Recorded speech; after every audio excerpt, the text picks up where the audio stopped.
And welcome back to another stream. A little bit late today, but whatever. Today we're gonna be continuing Genshin Impact 6.6 Archon Quest. Started yesterday, left off just about right after Nicole finally coming in person.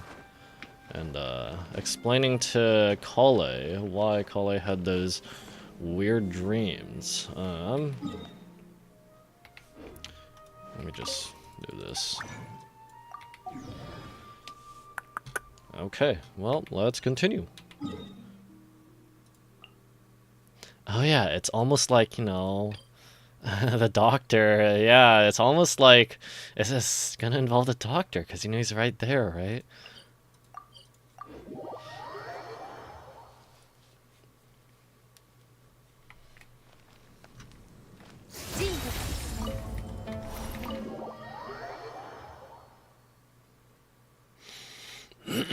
Alright, but we're gonna enter, I think, oh, there's Farazan. I think we're going to enter the mausoleum of King Deshret or something.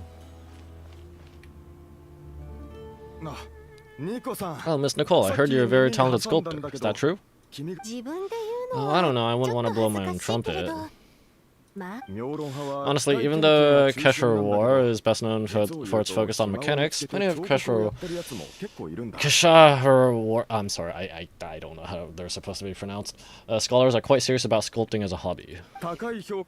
So if they rate your work, that's enough for us. We just have to take a look. Who's we? Myself and a few other scholars. Kashif, Danish, Var, come take a look.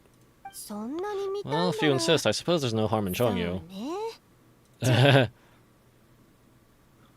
are you gonna sculpt? From what? Oh, okay. Squirrel! Whoa, where'd that come from? Yeah. Look at the level of detail, it's so lifelike. Detail, yeah. So much detail, I know, right? The squirrel descends from the heavens like a champion and the earth trembles beneath his feet. What do you think? Striking, isn't it? Kave! Kave! Come here for a sec. Oh, and Madame Farazan, didn't you use to study in Darshan? Come take a look.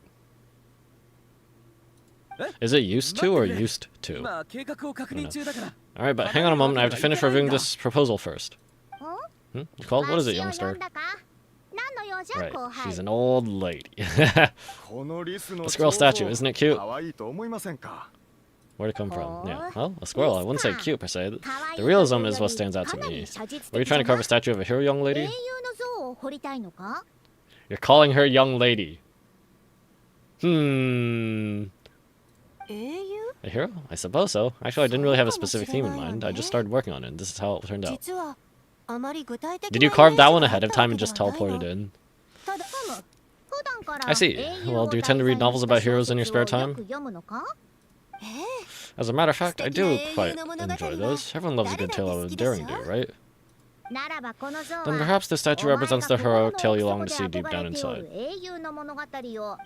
Also, on the subject of heroism, I feel that if the subject posed with the finger raised towards the heavens, it would lend a greater gravitas, is that how it's pronounced, to the overall image. I'm sure some would call it cliche or old-fashioned, but not me. I think it would be perfect fit. It has a certain classical beauty about it.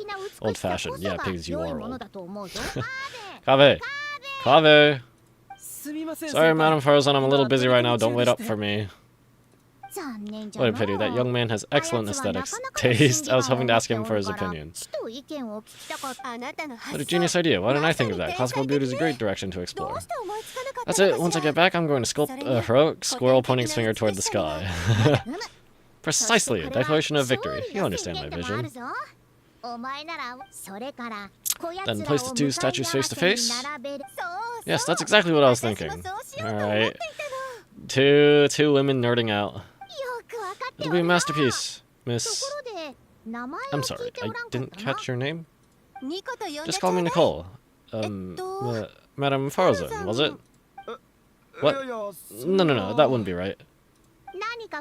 Whatever not, Madam is a state of mind, cultivated from within. Anyone may call me Madam if they so desire. My dear Miss Nicole, once we make it through these trying times, should we have the pleasure of meeting again, I shall look forward to seeing your new work. In this day and age, it's rare to find people with an appreciation for classical aesthetics, meaning it was truly a pleasant surprise. Honestly, I feel the same way. It's been a long time since I met anyone interested in this style of statue. Clearly, they don't call you madam for nothing. Also, I have to say, you're a very good judge of character, because when I think about it, I really am someone who likes stories about heroes. That must be why I've quietly kept watch over generation after generation of them. Oh, now is she gonna be like, oh, wait, you're older. Sorry, keeping watch over heroes? What exactly do you do for a living? Oh, never mind that. A bit of a... Is that what we call a Freudian slip? I mean, it's not a serious thing, but... let's not tell Madame Farzan about Miss Nicole's true identity for now. Yeah. Good idea. Let's limit the conversation to aesthetics. Alright.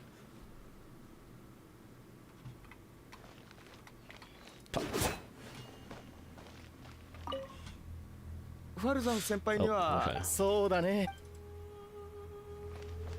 What about you two? What's wrong? You look a little depressed.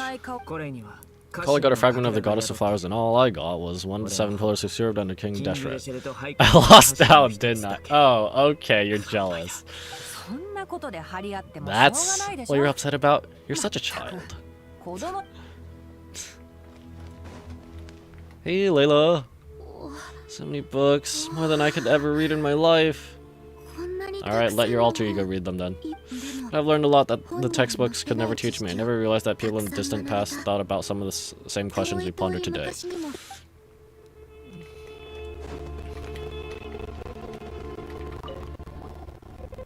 Come on, thanks again for your notes. I'm done copying them, so here you go. You're welcome. Just let Paimon know if you ever need help again.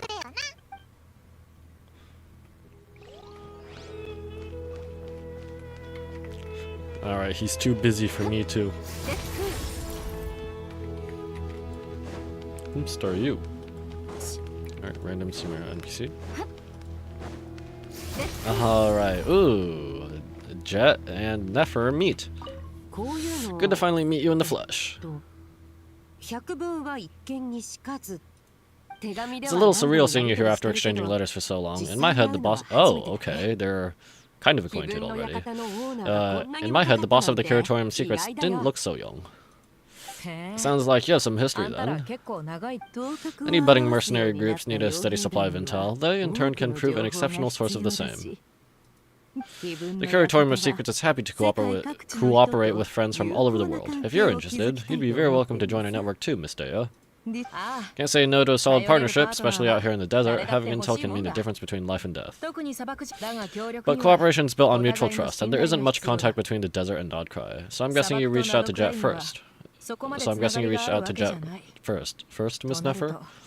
What's behind your interest in the desert? Nostalgia? Or is there someone you're looking to take care of? Let's put all our cards on the table first. Things will go more smoothly that way. I forgot. I like your style, Flame Mane. Actually, I had the same discussion with Jet before we started working together. To be clear, I have no intention of using you for any ulterior motives, and I have no enemies in the desert as things stand now. Were that to change, I wouldn't drag outsiders into a conflict that doesn't concern them. There's no point in doing certain things if you don't do them yourself. Wouldn't you agree? Well said. Taking responsibility for one's own affairs is the way of the desert folk. It's like you're one of us. Because she used to be. You sure that's a compliment? Absolutely. I'll take it. Perhaps we can discuss our cooperation in more detail now. Sure, I love working with no-nonsense people, and you certainly fit that description. I look forward to a fruitful partnership. Alrighty, playable Jet when? As do I, my friends. Playable Jet when?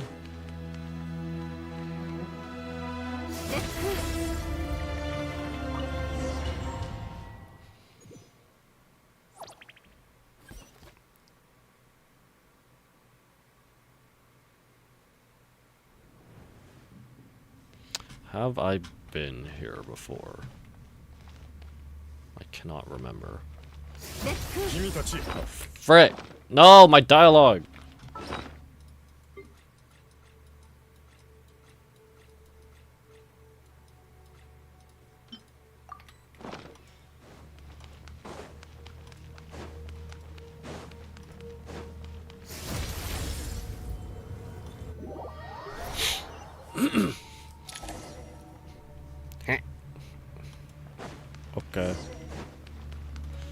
Investigate Aru's shut. Why, we've not seen so many visitors. Ever. Really? What is this place now? A tourist attraction? Ah, closer inspection reveals many familiar faces. To what do we dusty old fellows owe the honor? Surely you're not just here to chat. I don't remember which one is Thoth. Help. You surmise correctly. We are here to carry out a rather enormous project. Oh, enormous, you say? How large, then? Larger than the gaping void in our lives? Why, you've even put a smile on Godi and Crocker's faces. All this activity is making for quite the special day. I know that laugh. Lilipar, what on earth are you doing here? Oh, this is hilarious. Turns out good things really do come to those who wait, as long as you stay alive long enough. When did you three get locked up in here, and you still act all high and mighty, putting on a show for the younglings? Truly hysterical. But Lilipara, you're literally a bottle. What do you mean? I guess you're free to go around, but you're still literally a bottle. Why you... Yes, I know. No need to shout. You're right, Lilipar. Godi, Croco, and I all have the same problem. But didn't King Deshret seal you away? How'd you break free, and how'd you get in here? Who knows? Perhaps you can ask my master one day, should you ever get the chance. Right, she called me her master, so... Behold the executioners of old. Some have turned into fragments residing in human bodies, and others are imprisoned eternally, leaving not a single shard behind. It's almost tragic, watching lowly prisoners like you act all self-important. Curiosity gnaws at you, doesn't it? Your interest in the outside world threatens to burst you at the seams. I'm starting to take a liking to this magic bottle lady. Time is of the essence. Let's get down to business. Pantalone is a Hun, to defeat the Huns. We come to you, O three ancient lords, to request your assistance on behalf of the Academia. If we can help you regain your freedom, then please consider lending us your aid. As for precisely what we need your help with, it's a long story, so to demonstrate our sincerity, we're prepared to first resolve the problems that plague the three of you. Alright, stop arguing, Croco. And Godi, don't you start... What's the harm in letting her speak? It's not worth getting so angry about. Forget about her. The three questions are the crucial thing here. But do you really have a way to answer them? You once answered the final question, Nefer, but the seal did not open. Unless, with the passage of time, you have found a new answer? You could say so. When you first asked me what determines truth and falsehood, my answer was a liar's soul. I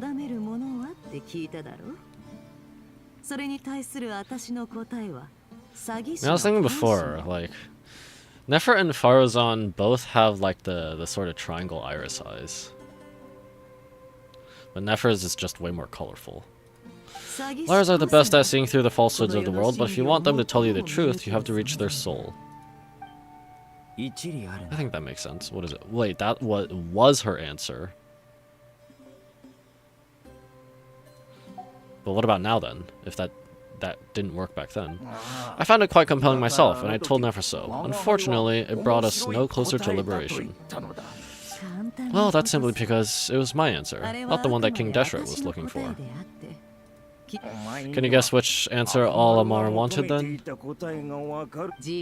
Time.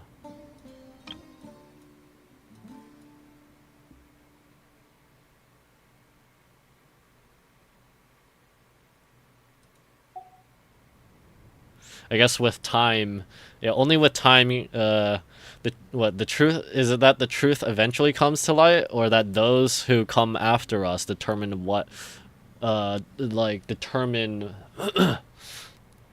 or are the ones that try and cover up or record history? Is that how it is? And that's not the only answer to the final question. It's the answer to, and that's not the only answer to the final question, it's the answer to all three of them. All things wax and wane with the passage of time. Love and hate eventually fade into nothing. Current affairs are always fraught with conflict and controversy. Only time can distinguish between right and wrong. You once described King Deshret as a proud man. I'd say that the prouder someone is, the more inclined they are to believe that only time is qualified to be their judge. Time. Well. Indeed, perhaps in building Aru, our king was in fact attempting to reverse time to bring love and hate, right and wrong, the rise and fall of all things back to their point of origin. Yup. Okay. Now what? Do they get physical forms? Oh, okay. Oh! Okay! Sure!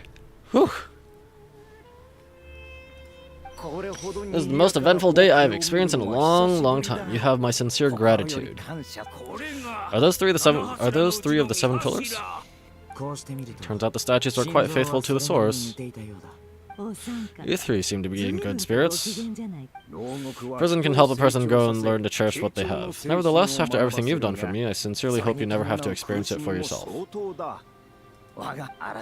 Hello, Nefer. It's good to see you, Thoth, the Ibis King. Nice, nice, nice. Definitely puts my mind at ease, seeing you two getting along so well.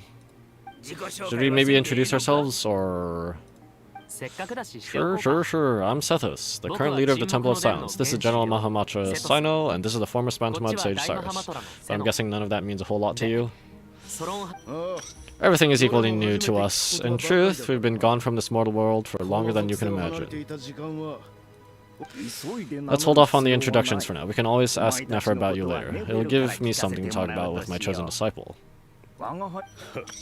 You're like a helpless parent.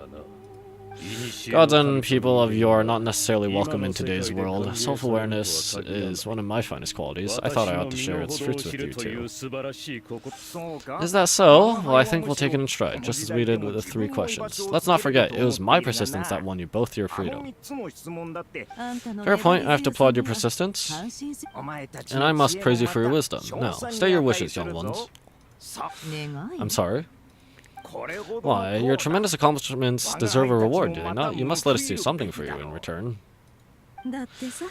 General Mahamatra, what do you think? I won't beat around the bush. Sumeru is facing a crisis the likes of which have never been seen before, and we need your help. Sino and Naphis recount the various incidents... Sino and Naphis recount the various incidents that have transpired in Sumeru recently. Every calamity throughout the ages have been connected to us one way or another, whether we were its cause or its consequence. Whatever is wrong with Irminsul, it severely affected the Dendro Archon. She fell into a coma and is currently receiving treatment from the Dendro Dragon. The Dendro Dragon?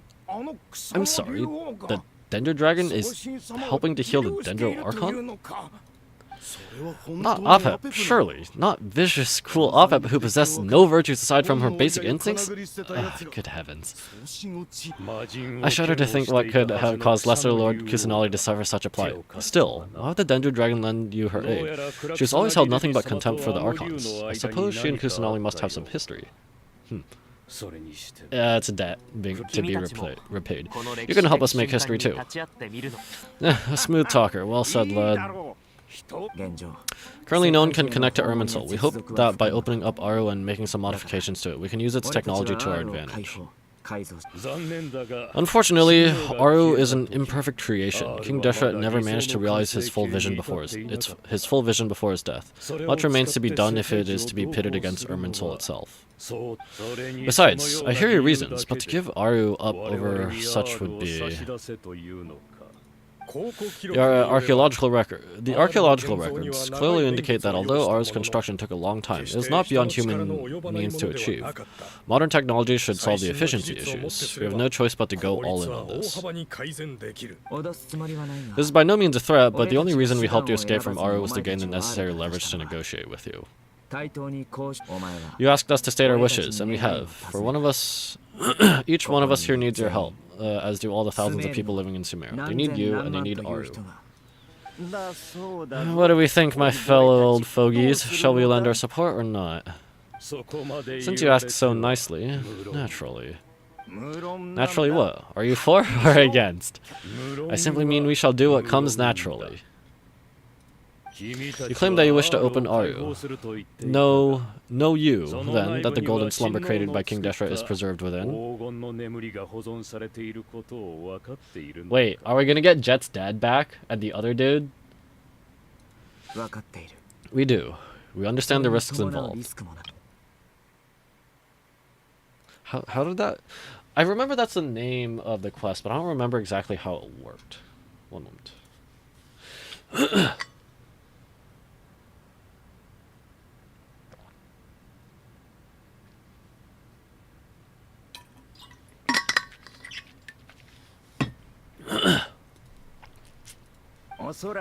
In all likelihood, the mortal world will never again be able to replicate King Deshret's world. Never will there be another chance to come so close to creating a utopia. Knowing this, are you sure of your decision? We are sure. Before people can dream, they must first live. If your minds are made up, very well. We shall summon our erstwhile colleagues to discuss this further. Saint Sheshapunk, Saint Benu, once you surrendered to silence and were buried with King Deshret, but now we invoke the right to awaken you with our voices.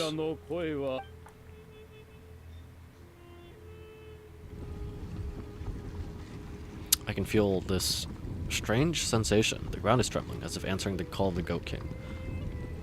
Okay, actually, since I'm wearing this outfit, I'm kind of wondering,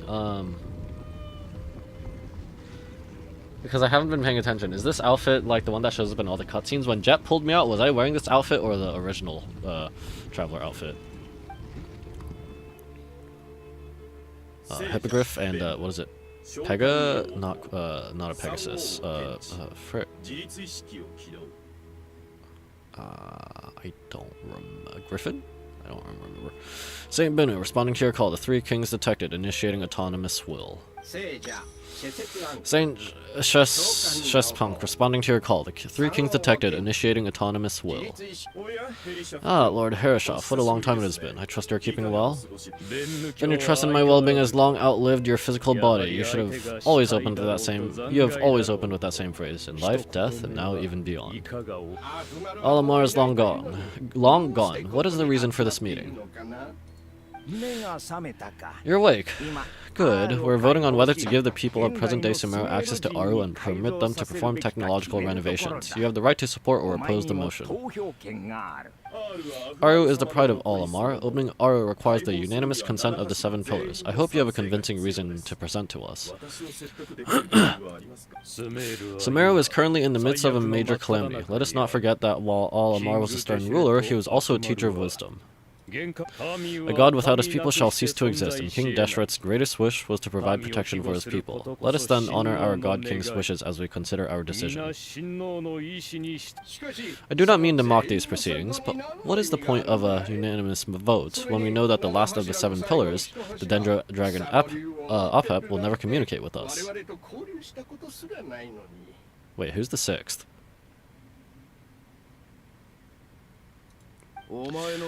This will no doubt surprise your mechanical mind, and I have no intention of trying to persuade you it is true, but Apep is, in fact, healing the Dendro Archon as we speak. Oh. Can someone attest to this? Do we have any proof? Hey, where's that thing I pulled out?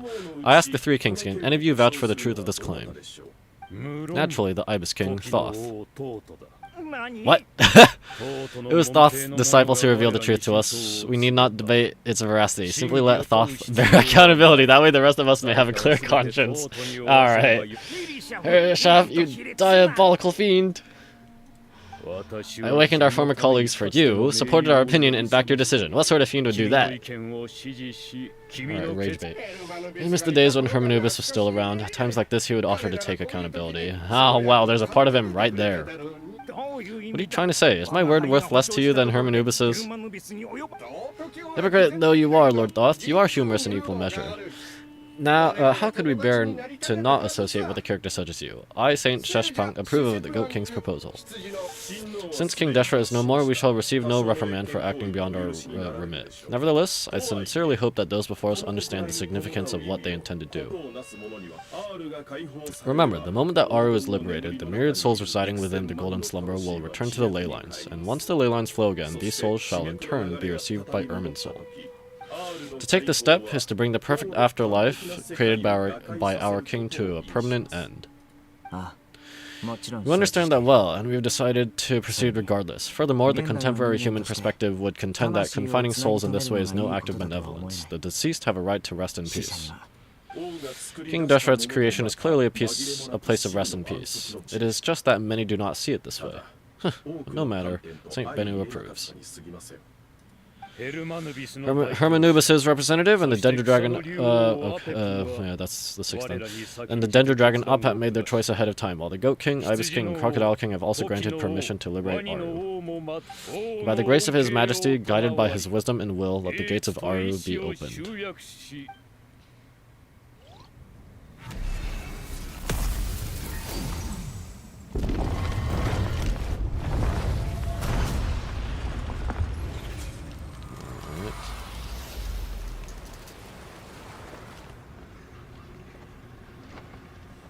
Even the animals. Hey, look at that. What's this? Are we under attack? No, wait, it's... Oh, the lack of detail. the what is it? The pixels. You can count the pixels, kind of. Her dad. These look like souls. Silhouettes approach us from within the light, then pass through our bodies like wind through a veil. Here you are, through the sands of time, I see you. It's Jet's dad, I don't remember his name. Father? Father, is it really you? It's Jet's father, Jabrail, that's right. He entered the golden slumber, didn't he? Along with the other dude that he was trying to hold back. I smell blood and sand on you. You've grown, strong as a wild beast and without shedding a tear. You have to leave, don't you? Please, just answer me this. What should I do for you? Live. Just live your life. This meeting is a blessing from the gods. My soul, once imprisoned along with that of Samael, is finally free. I am truly grateful for the chance to see you again. That the dead should meet the living is itself a miracle. One brief precious moment is enough to set my heart at ease.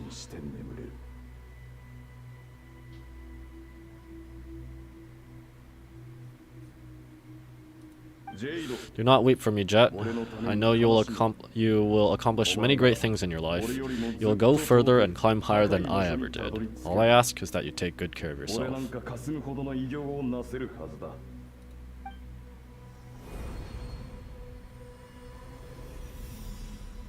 Oh. Father! Father! Father. Hey, Jet. Do you want something to eat? Maybe it'll help you feel better. I'm fine. Thanks, Paimon. It was just a little sudden. The chance to see my father again meant the world to me. He was trapped into golden slumber for our sake, and now, after all this time, he can finally rest in peace. I'm glad. It's a huge relief. You've grown strong, Jet. More than enough to fend for yourself. Yeah, I'll leave the past in my memory where it belongs. My family, the good times, and the bad. Goodbye, Father.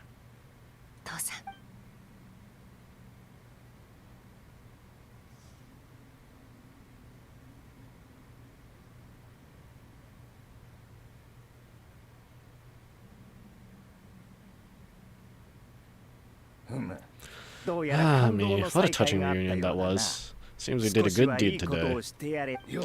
We three retainers once imprisoned for our iniquity are surely the least qualified to judge whether this deed is good or bad. Either way, Aru is open. Now you have your opportunity, and with it, whatever trouble may ensue. Although Aru was created by a god, human craftsmanship was nevertheless required to build the gate that connects it to this world. Perhaps the relationship between gods and humanity follows a similar principle. As for your proposed renovations, we cannot determine which functions to keep or discard. Proceed as you see fit, but please entrust the task to your most accomplished scholars, or Bennu will be most displeased. It matters not, the Ibis King shall be accountable if any problems arise. Ibis, you chose to take on disciples, and so it follows that you must accept the risks of associating with humans. If I'd known you'd be like this, I would have locked all of you away in Aru, never to leave again for all eternity. All of us? What does that have to do with me? Vilify me no further, scholars, since you have liberated Aru. Allow me to present you with a gift. Using Aru's power, we shall install a defense mechanism at our king's mausoleum. You must be guarded even against Irminsul itself. This shall afford you some convenience. Unseen and unheard. From this moment forth, none may by sight or hearing perceive anything said or done within the mausoleum. Amazing. And all this achieved with just the power of Aru? With technology from the heavens, the possibilities are endless. Just because King Deshret did not use it for this purpose does not mean it cannot be done. So, marvel away. This is the reward you have earned. Alright, well, that resolves the issue of confidentiality. What about the technical side? Do we have the manpower? Yes. I've already contacted them. They'll be here soon. Okay, Act 9. All songs something to emptiness. Frick.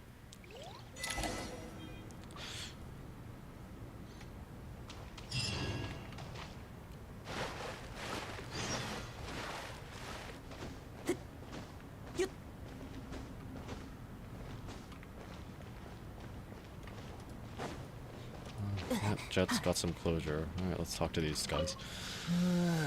Fresh air. A wondrous feeling. Naturally.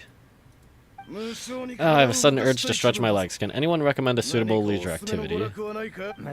Might have had some recommendations for you, were this the past, but here and now for someone who has just left prison, there could be no greater joy than simply being outside of it at last. I could not agree more.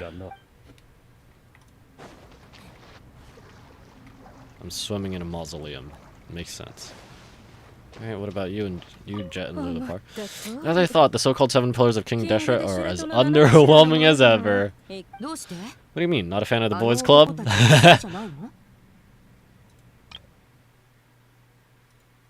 Optep's not a boy though.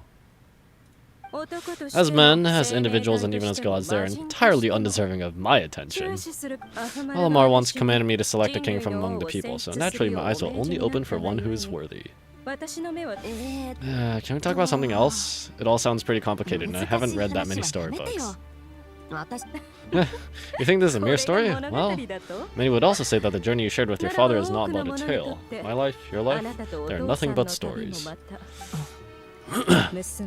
Little girl, it appears that you really have grown. In the past, you would have flown into a blind rage at my words, but now you are unperturbed.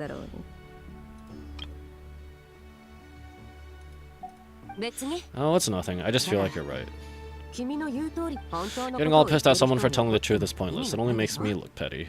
This alone is proof enough of your growth. You're doing well, my dear girl. You're becoming ever stronger. Strong enough to defend the people and things you hold dear. Think so? I hope you're right.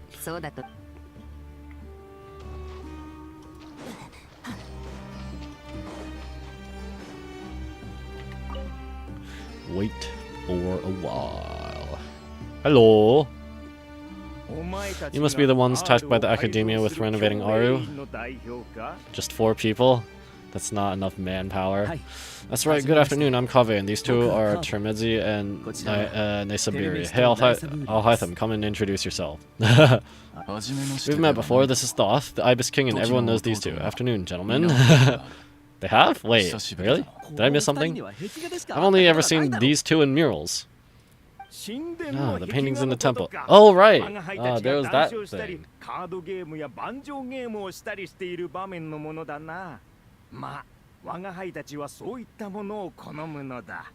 Wait, that was a recent quest, right? It was an event quest, wasn't it? When we were going through with Kaveh and Alhaitham in the ruins and uncovering those murals and placing them back in. That was like a major limited quest with Layla, right? And that's where we also got a bit of backstory of the Doctor, I think.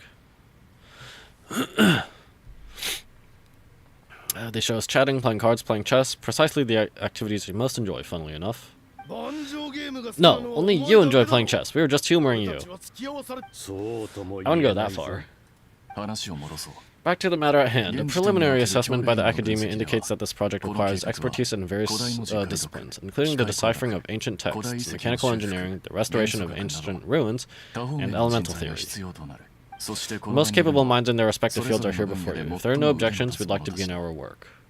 The artisans who built Aru for all Amar gave their very lives to create this splendid work. Follow their example by giving your utmost devotion to this project. I didn't know that. We'll do our best, of course, but we certainly won't be sacrificing our lives. Such brazen words! Huh, humans these days are a far cry from their ancestors. What little respect you show for King Deshret. No, that's not what he meant. Please don't mind him. He shares your sentiments, just not your penchant for hyperbole. Assuming that's what you were going for? I just think it's important to manage expectations. Forgive my lack of courtesy, but we simply can't sacrifice our lives to the gods on completion of the project like people in the legends of old. Here's a first draft of the project proposal for your perusal. Please let us know if you have any requests. Normally I'd have made it look a lot more visually appealing, but we were really pressed for time on this occasion. I hope you'll forgive me if it's a little rough around the edges. Naturally. My fellow ministers deem this meager display of respect sufficient. I suppose I can consider agreeing to their proposal. Why are you so preoccupied with the ostentatious display of respect to all Amar? We should be trying to make things easy for them. You never know, we might have to rely on these young people to look after us in our old age. Exactly. This is Aru's mainframe. Be reminded to use it with great caution. We certainly will. Thank you for your assistance. You may attempt to lay out punishments should you so desire, though I'm afraid it would be futile. You and I both know that certain components of Aru can only be operated by humans. King Drescher always believed in humanity. Still, the reason that Aru's models are designed that way is not so much because he trusted them, but more because he was wary of you. Is that true? No wonder human artisans helped to build Aru. Then he actually required human assistance to create his greatest work. Naturally. Have you noticed that the Goat King keeps giving superficial responses? It's like he's just going through the motions and leaving the real debate to his colleagues.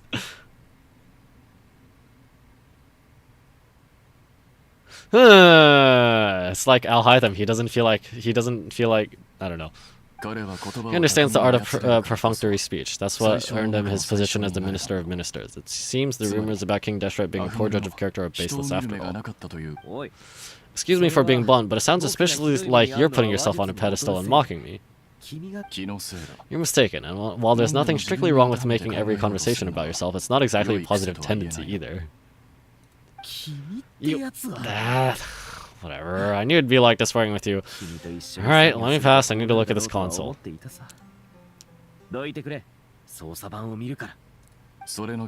It's your job to activate it, after all. Let's begin. Everyone, please proceed with the external checks and preparations as per the procedures outlined in the engineering plan.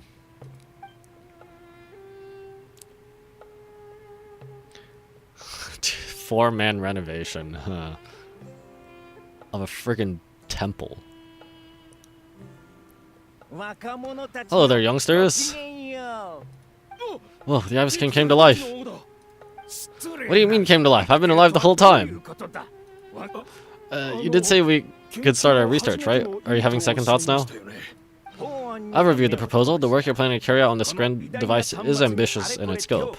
You have ample confidence in your abilities, I take it? I wouldn't say I'm feeling hugely confident, but given how bad things are, I'd rather at least try something than sit around waiting to die. You are the top scholars of your day. I trust you are aware that there are countless links between Aru and the Akasha. But I thought the Akasha was the Academia's greatest technological accomplishment, created years ago by the Dendro Archon to help her people access knowledge. And you two? Do you not know either? You read the instruction manual, right? You told them. An instruction manual? The Akasha has an instruction manual? The Dendro Archon is a kind and thoughtful god indeed. It used to sit on a shelf in the corner of the House of Dana. Not the most popular read. If the manual is to be believed, Aru was in fact the original inspiration for the Akasha system. What? But there's so few records about Aru anywhere, and practically none of the scientific expeditions into the desert had anything to do with it. But this is something you could have not possibly have known. You may have heard many stories about the desert, but what is the most important aspect of history? Consider this a quiz. Anyone from Vahumana present? I'm from Vahumana. It's, well, veracity. Precisely, and a large part of veracity is the chronological order in which events occur. I may as well tell you. In the beginning, Nabu Malikata, the goddess of flowers, descended upon Sumeru. The glory of the heaven was within her. She brought life, oases, and knowledge to this land. Then she created the jinn, enlightened them, and ordered them to serve her. 2 other gods also walked upon this land where wisdom flowed in abundance, and the 3 met beneath the great green trees. It was the first and greatest alliance. We should speak with reverence for this covenant between the 3 which transcended both time and space, for they promised that in Sumeru, wisdom would be shared with all. All the great changes in Sumeru's history began with the goddess of flowers. For King Deshret's sake, she pried into the secrets of Celestia, and for this was burned to ashes by the flames of wrath. Yep, mess with Celestia, bye-bye. We've known that. So grieved was King Deshret by her passing that he lost all interest in state affairs and devoted himself instead to the knowledge that she had brought back. It was after learning of the technology from that floating island in the sky that he first conceived Aru. And so, the Akasha was inspired by Aru, while the basis for Aru itself came from Celestia's technology. Well, if the two share a common technological origin, then connecting one system to the other is an entirely feasible idea. Unbelievable. Have you no reference at all for celestial technology? Celestia kinda hates you though, no? No, I do, but there's no time for that. The schedule's too tight. Blame it on the deadline. Perhaps you could try coming up with our cutoff dates. Do you know what it's like having to turn around 5 different drafts in one day? I wouldn't wish it on my worst enemy. Also, Sir Ibis King, you don't plan on getting directly involved at all, do you? Yes, well, you strike us more as having come to give a popular science lecture. Or wait, does this count as more of a first-hand witness statement? Neither. Anyway, this sounds like far too much work for me. Still, if Aru is so powerful, why didn't King Deshret use it for more ambitious ends? Because it was never fully completed. King Deshret had grand plans, but he perished before they could come to fruition. In the beginning, his wish was to create something that could rival the very world itself. The Lord of Flowers sacrificed everything for that ambition. With what he desired, she bestowed, and thus was knowledge brought into the world. Her courage and sacrifice had to be honored with the most splendid of monuments, or King Deshret would surely have deemed it a grave injustice. And that monument, built from knowledge and technology, etched with a sacrificial and courageous love, even in its unfinished form, it deserves to be treasured. At that time, King Deshret said the following to the Lord of Dendro. Since we share an eternal covenant, I shall never be your enemy. Hence, the fruit of wisdom from the heavens is not to be devoured. Rikudevata? Remember, it is not that I lack the power to become the enemy of wisdom. Yet, you and she have taught me much and shown me kindness. For this, I cherish you both. In the end, Aru was only used to store a portion of the souls. It was but a primitive form of the masterwork the king had envisioned. His final hope for Aru was to return to the past, when she yet lived. So the point you're making is, King Deshret was both powerful and ambitious, and he only ceased his imperious ways out of affection for the goddess of flowers in the Dendro Archon. You could see this as an act of mercy, but you could also see it as the sentiments that lay between these 3 gods placing constraints on him. This was, after all, the foundation of the alliance between them. This explains why Aru was both a prison and a monument, and why the answer to the 3 questions was time. You have to be careful who you get involved with, or you invite all manner of misfortune. This is as true for gods as it is for humans. Love is the same. It is both a prison and a monument. Alright, let us pause the story here for now. Seeing as you've been so diligent, I'll offer a little help. Who's in charge again? Is it you two? Ah yes, me and him. Now then, close your eyes.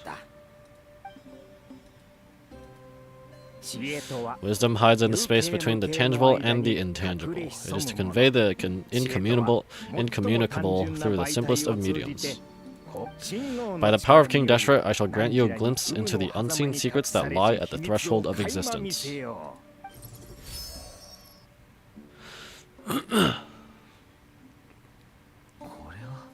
Where'd this come from? Is there a new mechanism? Looks more like some form of externalized information. You've rendered it visible? Just as the Akasha allows you to access a greater range of knowledge, the power of our king permits one to perceive ingenuities that do not belong to this world. Are we gonna get any forbidden knowledge here? What counts as forbidden knowledge again? Because Ruka Devata burned herself, well, I don't know, disappeared herself from Irminsul, or the part to get rid of the forbidden knowledge, right? This is no ordinary mechanism. It reflects the internal structure of Aru. Whether you choose to increase or decrease, keep or discard, come. Use these to achieve the outcome you desire.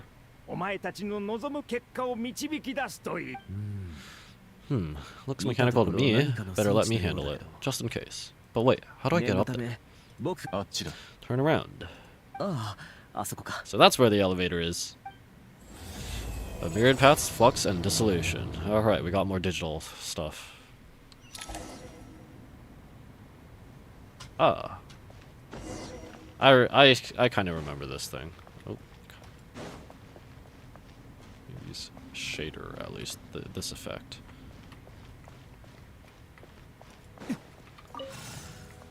Okay, I don't quite remember how these puzzles work.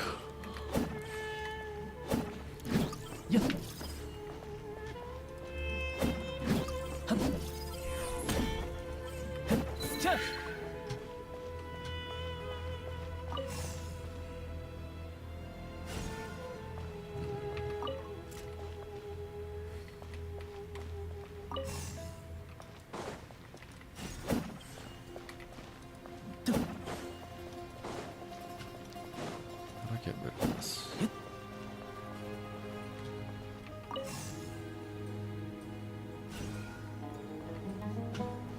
Am I stupid?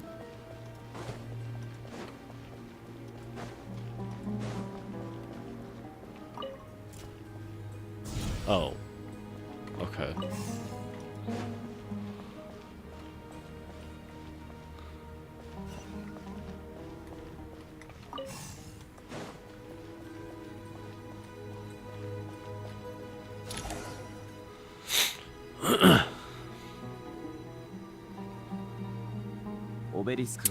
Obelisks were used to record important information in the ancient desert civilization.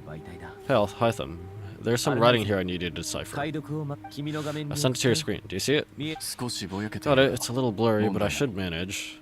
Take a look and tell me what it says. Oh, and I'll send any other similar text directly to you from now on. Let's start with this one. It's a variant of an older script. Herein lie verses written for the Yellow Sands. Looks like the cultural information from the age of King Deshret. Ahem. If so, I suggest you delete it. Heh. Why is that? Words thrown together merely for fun. I had no idea Aru kept a record of this.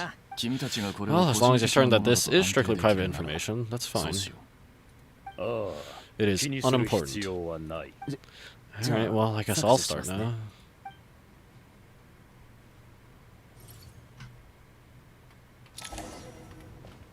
Where's that one go?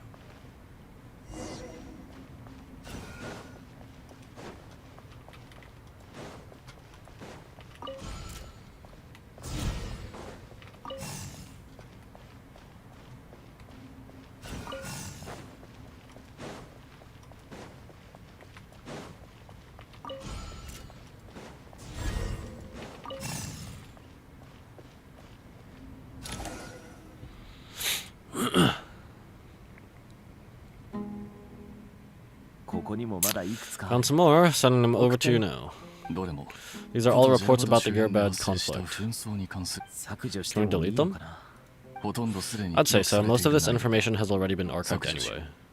What if there are details in there that the Vahumana missed? What are we supposed to do if they come after us in the future? They'll just have to live with it. If we don't resolve these issues now, there won't even be an academia in the future, let alone a Vahumana darshan.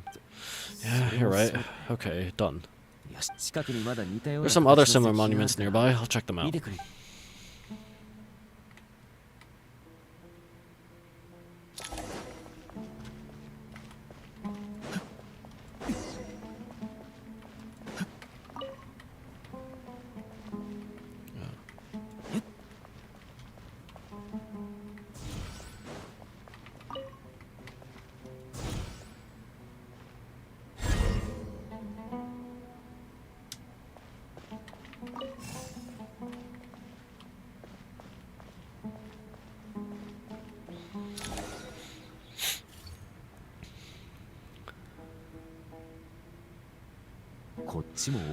Another monument. Hold on.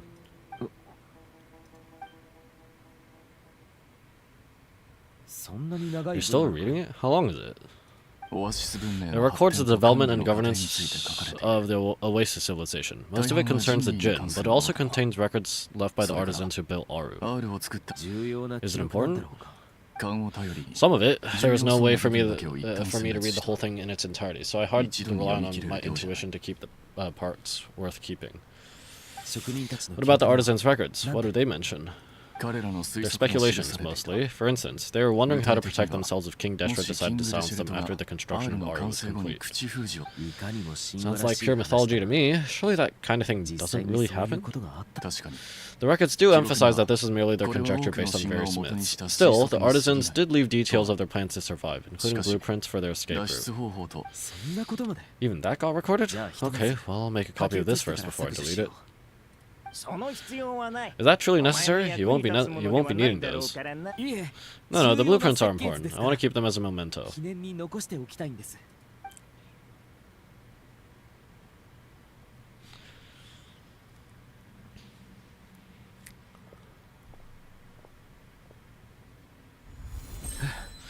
I think that should just about do it. It meets the requirements of the contingency plans, so we should be good. I gotta say, it's the strangest feeling, this cross between reality and the intangible.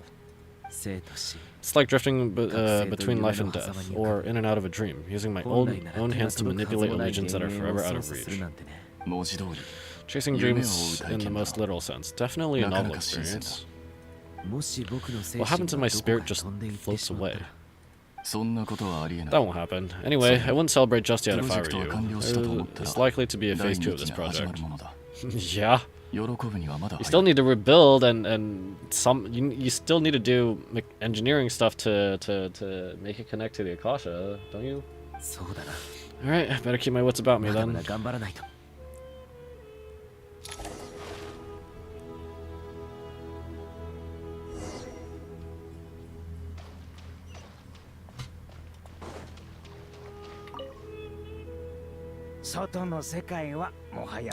I expected that the outside world no longer respected the ancient gods, but even so, I do find the tone of these youngsters to be dreadfully impolite.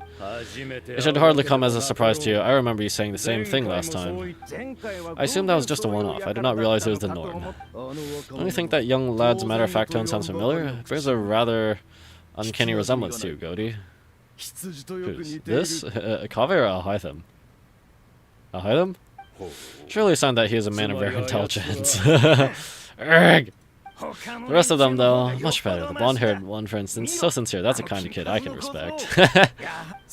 Oh, really? What about your disciple Nefer? She's about the furthest from sincerity that a person can get.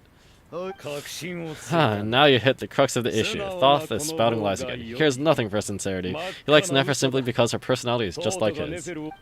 Thus, in giving his approval to Nefer, Thoth is simply validating himself. The rest is but smoke and mirrors. You have some nerve saying that. There really is no helping you two. Shut up, chess rookie.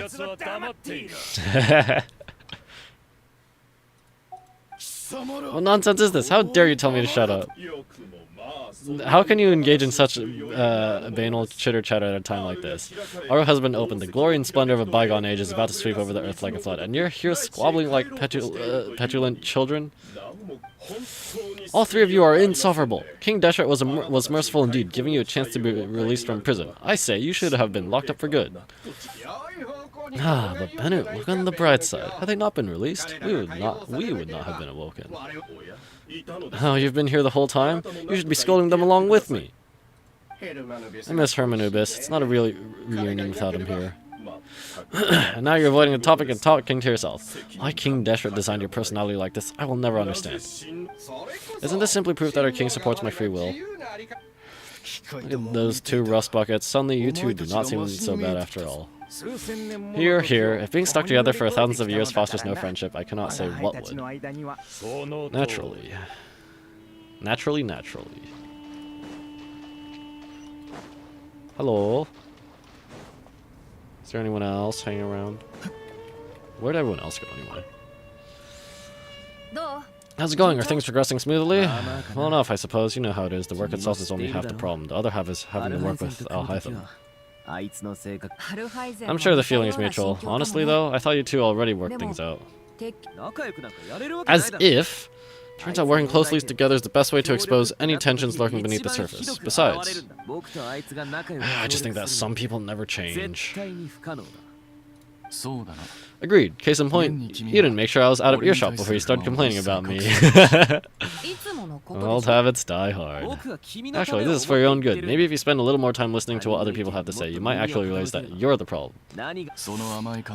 Naivety is another old habit of yours. I'd assumed that you both volunteered for this project, like us Force Rangers, but now I'm getting the sense that wasn't the case. Definitely not. We were assigned to it by Lesser Lord Kusanali and Nafis. As much as I'd love to be doing normal work for normal clients, these Titan projects are all that's on offer right now. Though I'm sure they wouldn't be roping us in if they had any better options. Just goes to show how short-staffed the academia really is. I'm sure you've prepared yourself mentally, but I still feel the need to advise you to lower your expectations. It might make the process of working together a little less intolerable.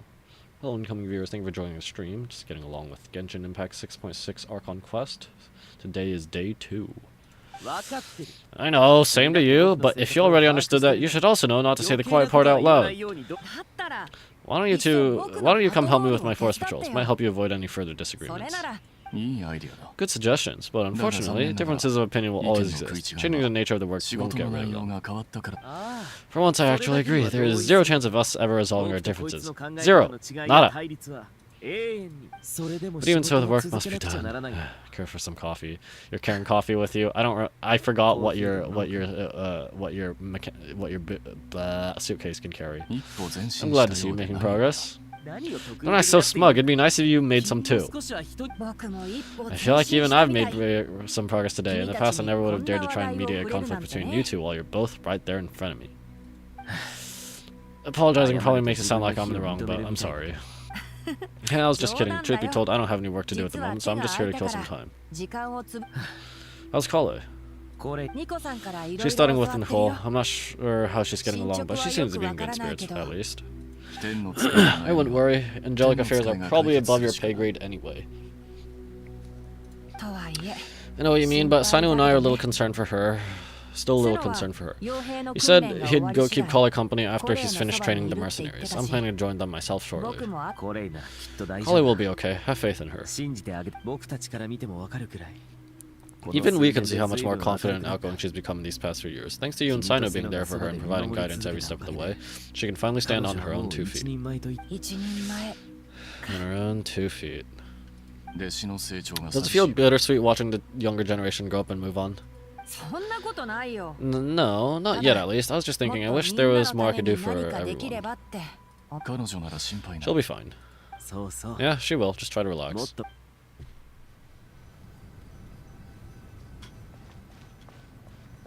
Alrighty, I'm gonna sit here for a moment.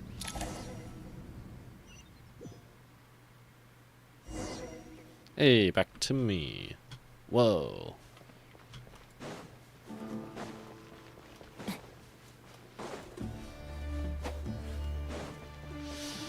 Oh yeah, I set myself to Geo Traveler to try and do those weird, funny things where it's like where you could just kill some of the enemies via fall damage, but then I never actually tried them.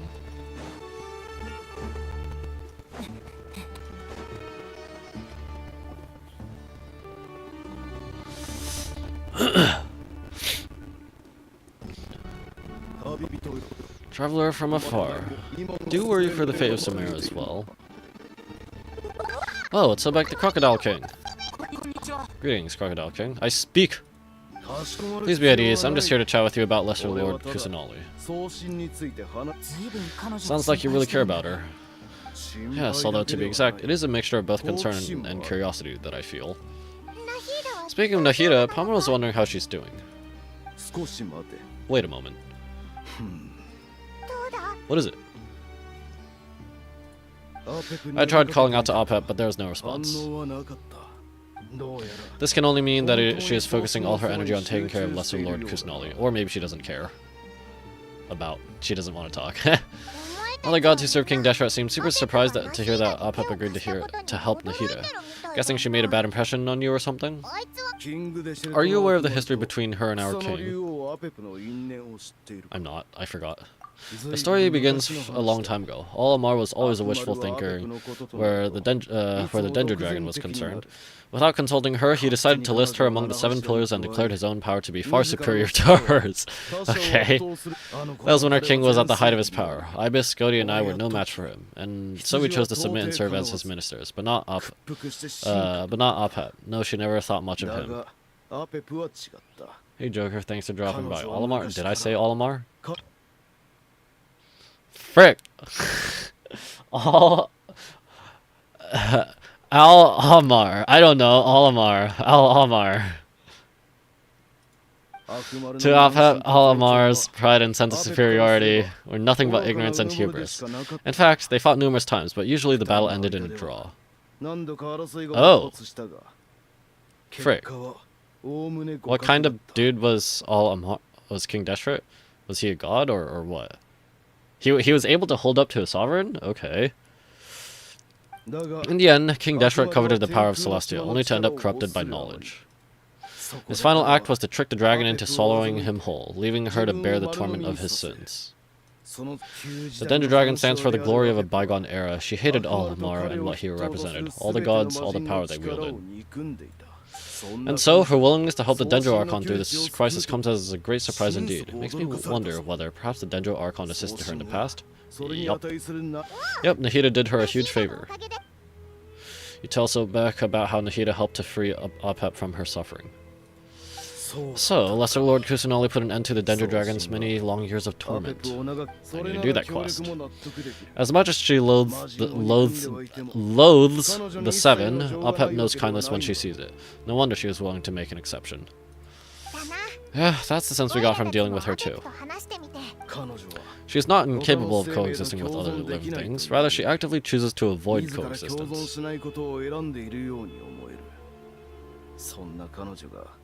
She's not incapable of she chooses. Okay. And this despite the fact that she symbolizes life itself. How ironic. All of this being said, I wouldn't expect too much from her if I were you. Nothing will change our hatred toward humanity and gods. We'll keep that in mind. Well, it's a good thing I'm not from this planet. Maybe she'll like me. I don't know. Anyway, how much longer do you think Nahida needs to stay with Opep? Maybe we should go and pick her up. For all we know, the Fatui might still be in the desert. Just to be on the safe side, why don't we grab anyone who isn't busy right now and go look for her? Alright, Paimon. Hey, she speaks! Huh? Was that Nahida's voice? It seems the treatment was effective. Since when do my deeds require your evaluation? Hey, Lamal.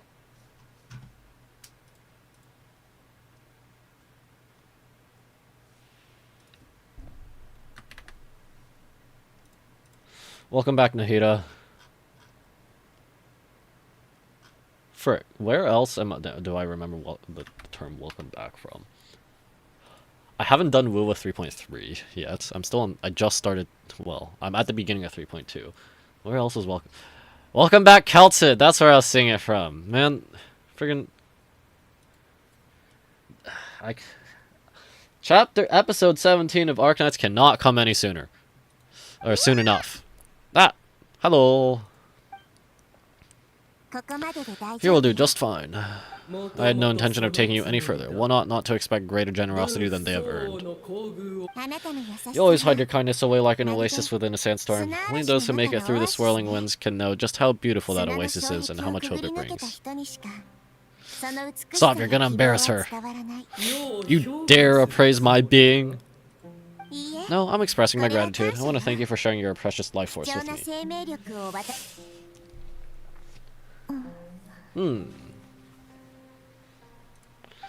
Awake already? You are more resilient than I thought. Up. I feel much better, thank you. Gods and their gratitude mean little to me. I would rather you give me your assurance that the situation with Irminsul and Samira's ley lines will be competently managed. If I suffer any ill effects from the ley lines, you as the god of this land will be held responsible, and you would not enjoy being held to account by me. I understand why you're a Pyra, but I would assume this task even if you did not demand it. Samira is my responsibility. I must resume my duties as soon as possible. A farcical notion. God of Sumeru, I hope you realize how unextraordinary your strength is. And yet, maybe it is precisely what defines me. A god of wisdom is not meant to rule by force. Then hold steady, we go forth. Well, I'll be. Is that Apep? Your mind has deceived me? Of all places, the Dendro Dragon has decided to visit the mausoleum of King Deshret. I see that after all this time, all Hamara's menagerie of ministers remain as vile as ever. We got a crocodile, we got an ibis, and we got a goat. How ugly. It's a pleasure, Dendro Dragon. Had you arrived but a little sooner, you might have attended a meeting of the Seven Pillars. What a nauseating thought. You're not the first insects I have had the displeasure of dealing with today. A swarm of them tugged on my tail on the way over. Goodness knows what hovels they crawled from. Why do all the creatures of this world remain so lowly after all this time? The Fatui, good for them. What'd you do with them? I cast them away. What would you have me do? Keep them as trinkets? Viewer, this is where we shall part ways. To be clear, I do not wish to see you, or anyone else here, ever again, unless absolutely necessary. Then I wish you peace as you return to your dwelling place. Thank you for helping Nahida. It matters not to me. Simply refrain from bothering me again. Unless absolutely necessary. A force to be reckoned with at times like this. I feel glad that she has no interest in any of this. Hold on, just hold on, okay? We're almost there. It's Sorush! And a bunch of the Aranara! You made it! You're gonna crash land. Huh? Wait, that voice, it's Sorush? Oh, I'm gonna fall!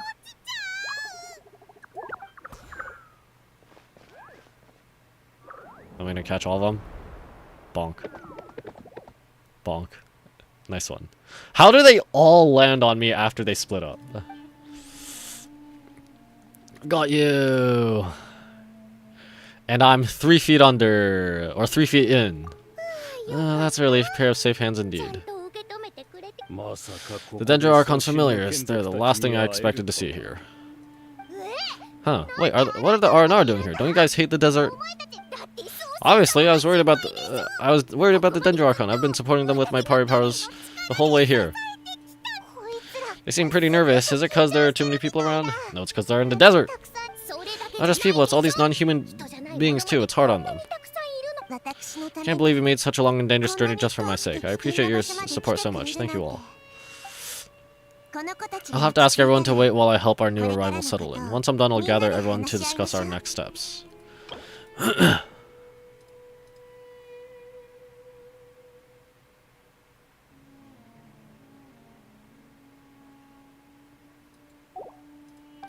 Well, Haman, shall I find a place for our friends to stay? Sure. Awesome, let's go. Well, first I have some questions. Answer Nahida's questions, bringing her up to speed on everything that has happened. Okay, I think that covers everything. Thank you, we can get going now. Out of the sun, please, thank you. Hello, Sorush. Are you gonna follow me? Hey! Oh, they all follow me! Hey, that's cute. That's so cute. How far can I walk anyway? Where's the border? I can't sprint!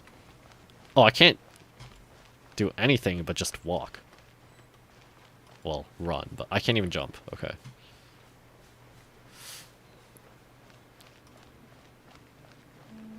Oh, they're all just chilling there. If I go over here, will you follow? Will you come over?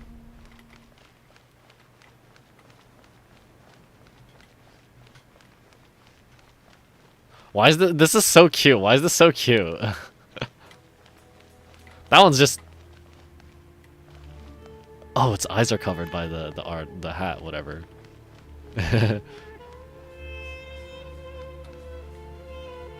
Me and my merry band of Dendro Archon familiars.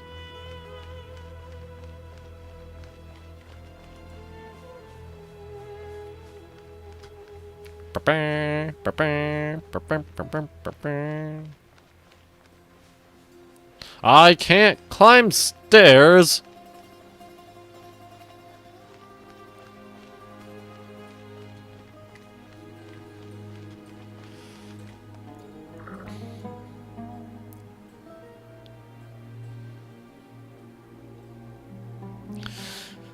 Big Dendro Dragon threw us across the sky. So scary, and so many Nara here.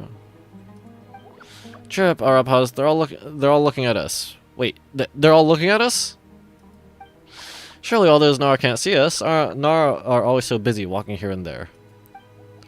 Hide, hide! Don't let the Nara catch us. They can have the pot. But wait, no, the Nara can't take the pot. My sister said I have to look after it. The Nara are coming. It's Golden Nara. Hello everyone, it's only us. Oh, it's Lord Dendro, Nara Volt, and White Floaty. Lord Dendro, Nara Volt, Paimon, it's been a long time. It must be very tough for you coming all the way out here, especially since you don't like the sand of Luca. Is everyone back in Vanarana doing well? Araja is a Vasara tree. Vasara trees protect Vanarana, so that means Araja is protecting Vanarana. Don't worry, everyone who stayed behind will do their best to protect their home, and we'll do our part too. Ah, everyone's here. Good. Are you okay? You look like you're about to pass out back there. Huh, then you're forgetting who I am. Don't underestimate me. Search the mighty Red Floaty. Excuse me, are you comparing me to Paimon? Well, Arya-kan thinks it suits you. I suppose everyone is gathered here because of me. As we can see, the situation is critical and everyone is very busy with their various tasks, so... Need help? Arapas can help. We can all help. Arapas brought a pot to make soup. Very delicious. All of us are here to help. Balika, Arya-kan, Arapas, Aradashan, Arayuda, Arasada, and Arasaha will all help. I can't thank you enough. Right now we're focused on restructuring Aru, processing excess information, and helping restore everyone's confidence. I'm sure you'll find it all very straightforward. Can they help with restructuring Aru? I can help too, just let me know where I'm needed. Together! Together! Lord of Dendro, Arabalika has something important to tell you. On our way out of Vanarana, we saw some Nara talking in secret. Male Nara up to no good. Oh, it's the guy that's probably Pantalone. Up to no good? Yes, 2 Nara sneaking around at Kara. Caravan Ribat. That definitely sounds suspicious. Well, Paimon, I have other work to attend to here that needs to take priority. Could I trouble you to investigate the situation Balika spoke of? Sure, no problem. Leave it to us. Thank you both. I'm counting on you. What can the R&R actually do here, though? There's one other thing. If you were to work alongside the people of Sumeru, you will need to make yourselves visible to them. Is that acceptable to everyone? Yeah, I couldn't remember if like they could like make themselves invisible, because I was wondering if they just hide or if they actually go invisible. Well, if we really have to, I guess we have no choice. Don't be afraid, Arapas. You make the most delicious soup. Everyone will like you. There's nothing to fear. No one here will hurt you. But if you do feel afraid, don't worry. Just call my name and I'll be there. Okay.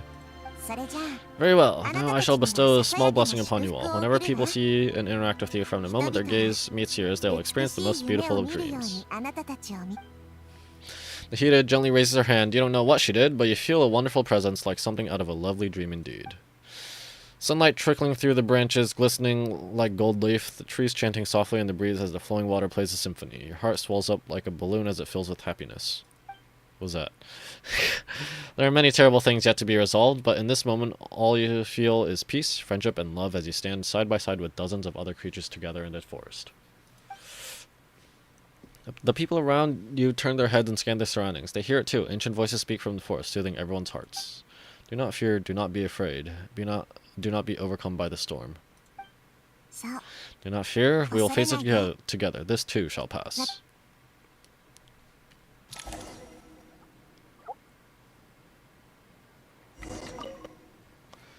Wow, the Nara people are looking this way. Uh-oh. It's okay, it's okay. Our Belika will protect you all. What about you? Oh, I cannot talk to you. Anyone else? Anyone else? Okay, nope.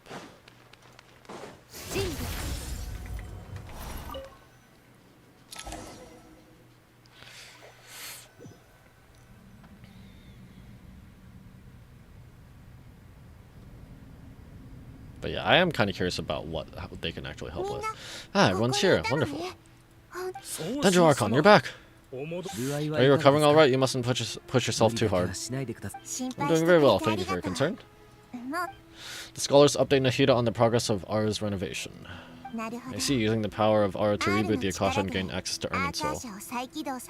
It's a sound plan, although I regret to be the bearer of bad news, but with the state that Ermin's soul is currently in, it's impossible to access via traditional means. Even the Akasha won't change that. We had feared this may be the case. What about non-traditional means? Non-traditional means? Are you saying desperate times call for new measures? Yeah, when she said traditional, I was thinking that. What would non-traditional actually mean, though? Alright. Ooh, Hakkai's here. We're here to inspect what's going on here.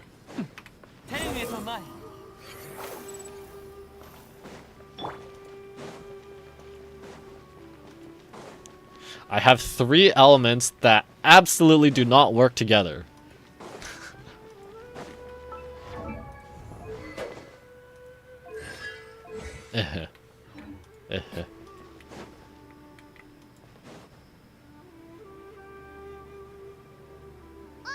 Hey, we're here. Oh, it's you. Is there a situation? Yeah, there's some people sneaking about. The Arna have good intuition when it comes to people. In other words, there may well be a traitor among us.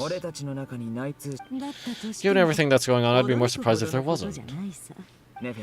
Miss Nefer, as a professional intelligence broker, I trust you have a solution. Not one that I'm willing to volunteer. What's in it for me? Let's say I'll treat this as a pilot project aimed at expanding your intelligence operations. Whatever business you're in, an avenue to demonstrate your abilities could never hurt. What does that mean? If he helps her out, he'll help expand her intelligence network. I like the sound of that. Glad we're on the same page. Given that you rarely set foot in Sumeru, practically no one at Caravan Rebot knows who you are. I take it you've read the files on everyone in the area? Yes, I also skimmed the list of evacuees. I'm more or less up to date on where everyone stands. Any initial suspects? Limiting the scope to males whose recent activity could be viewed as suspicious, I've identified 3 names. The RNR saw 2 people talking, but currently we only have 1 suspect. The other person is probably just a messenger, and in all likelihood has already left Caravan Rebot. Everyone is heading for the desert per the evacuation order. Anyone willing to turn back at this stage is almost certainly with the Fatui. There's no way it was a spur-of-the-moment decision to act at a time like this. The spy must have been planted long ago. We need to smoke him out from wherever he's hiding. Sounds like you have the beginnings of a plan. Sino and Nefer quickly exchange intel and narrow down the relevant information. Yep, I'll let the 2 brains do the talking. I'm just here with the sword. I guess. I see. Trigger, your suspicions are well-founded. I'd be watching him too if I were you. So far, we still lack solid evidence that he's been bribed. He hasn't made any recent purchases that would indicate he came into some cash. Then let's get closer to him to confirm before we make our move. I can handle it. I'm not based in Sumeru, so barely anyone at Caravan Rebot knows who I am. And you're certain you've never encountered this person in Nodcry? I'm certain. Besides, it's extremely rare for me to have had any direct contact with Sumeru mercenaries besides Jet. There's no way he could have seen my face before. Sina, stay out of sight and wait for my signal. If he raises any red flags, I'll bring him toward the main road. Is she gonna eat her words here? Understood. I'll take care of it from there. Excellent. Well, it's a pleasure working with you. Alright, time for me to do stuff. Hold on.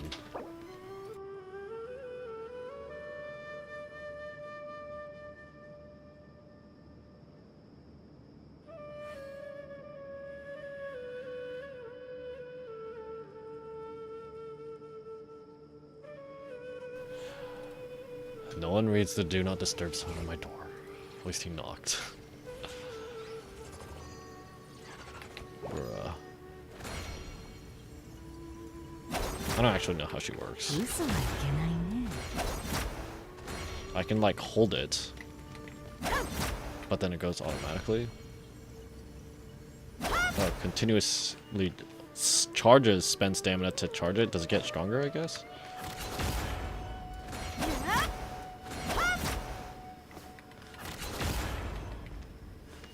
Alright, well, whatever.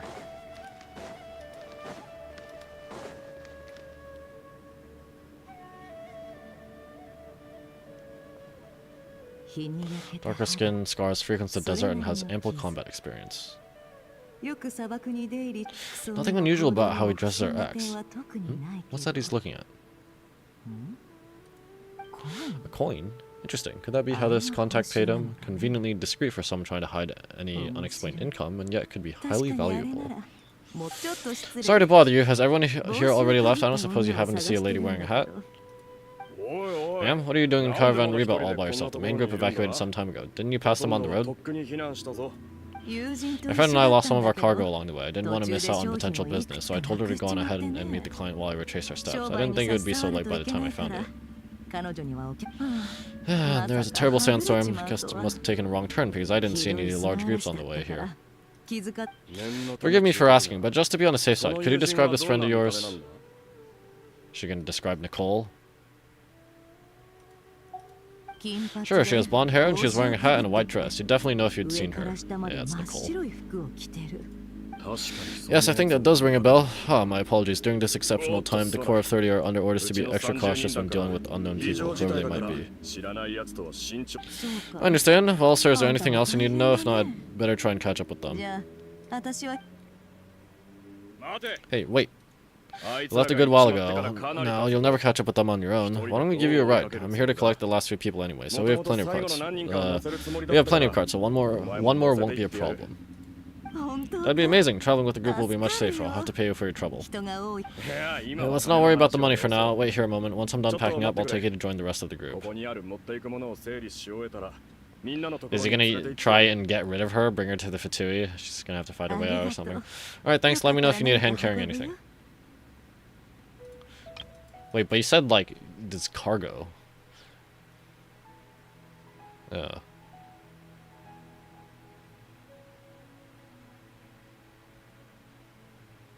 know. Oh, she didn't leave the cargo. Her alibi isn't that she left the cargo here. It's left some cargo along the way. And she got lost and found her way back here.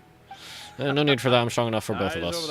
Okay, well, I wish there was some way I could repay you. I guess it's my lucky day running into someone who knows what they're doing here. You might have just saved my life, you know. You're not wrong there. I mean, what kind of cargo is so important that's worth risking your life to get back? I hope for your sake that it's priceless. Actually, I suppose I can tell you since you're such a big help, but be sure to keep it to yourself or we could both be in big trouble. Oh, really? Sounds mysterious. We're in the antiques business. You understand? Some of our goods aren't acquired through the most legitimate means. We have to be very discreet when we're selling them. That's why I had to go looking for the missing cargo alone.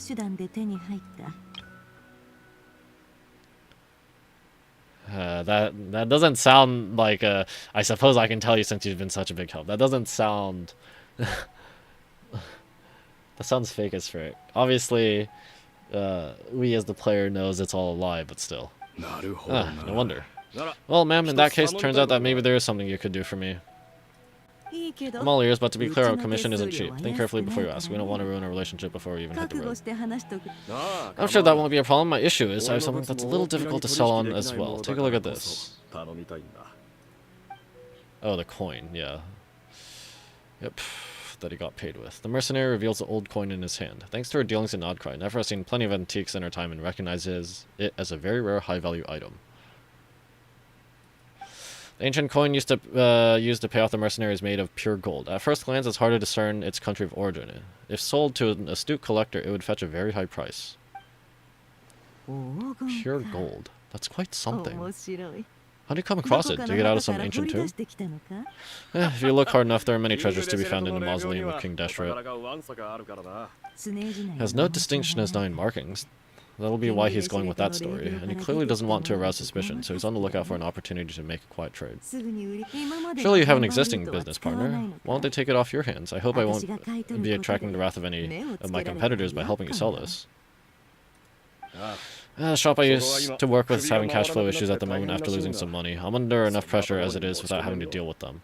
On the off chance anything went wrong, I'd never get my money back. I understand. Gold is the last thing that traders with cash flow problems want to see. Well, in that case, I think we can work something out. As it happens, I'm just about done packing. Shall we take a move? Sure, let's walk and talk.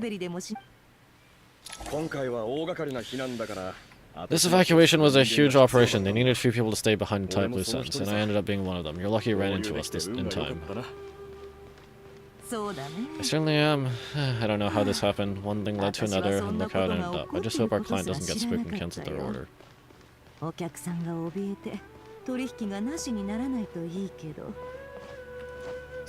Fingers crossed, but either way, life goes on and we all have to make a living somehow.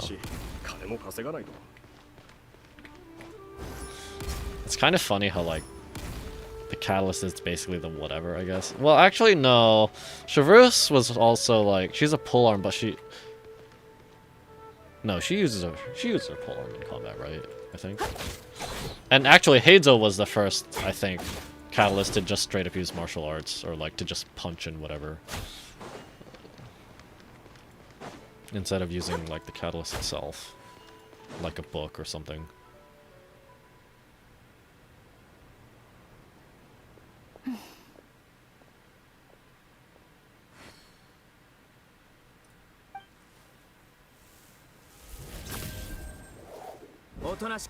Hands where I can see them. General Mahamatra, no, wait, what are you doing?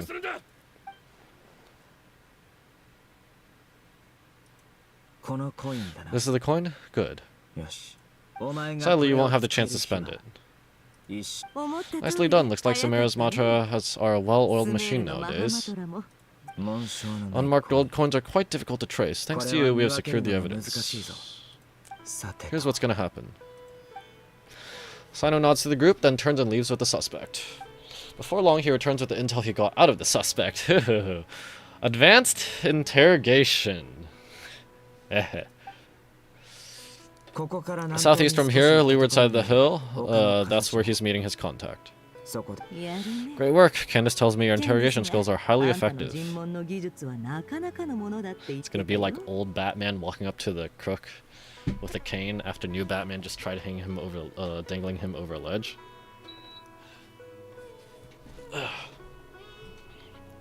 I don't know. I've seen that a few times, but I'm not into Marvel or DC much at all, really. I watched a bunch of the MCU films until Endgame, and then basically none after that. Basically none. Not actually none, but yeah. Hers are quickly catching up. She's improved a lot in recent years. Yep. Looks like it's over to you for the next step. Because I'm quickest on my feet. Oops. Because you know how to trail a target, plus it'll be easier to monitor their activities from the air. Fine, I'll be quick. One more thing, Vultus brought a message from the Dendro Archon. Once you're done with this, we're to meet up at the mausoleum of King Deshret. Got it, will do.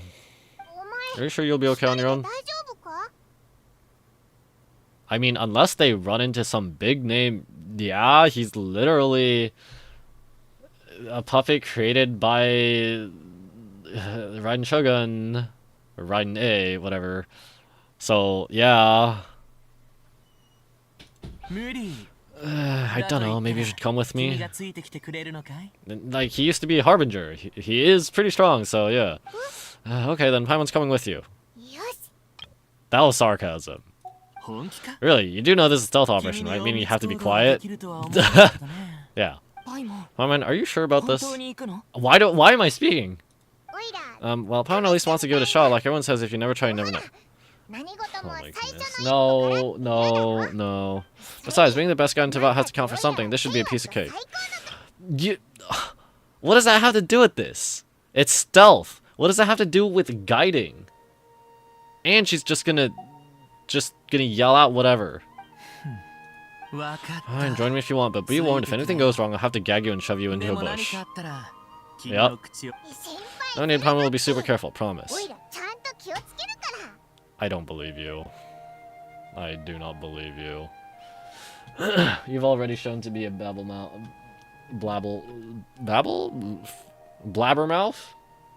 One moment.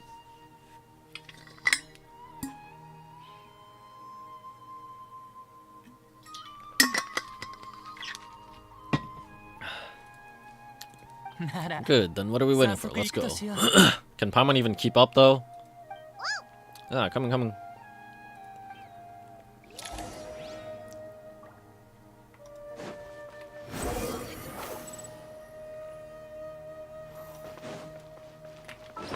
My sprint!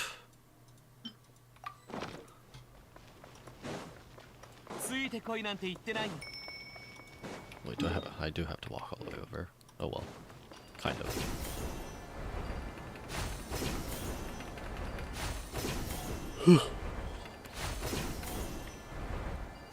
Yay.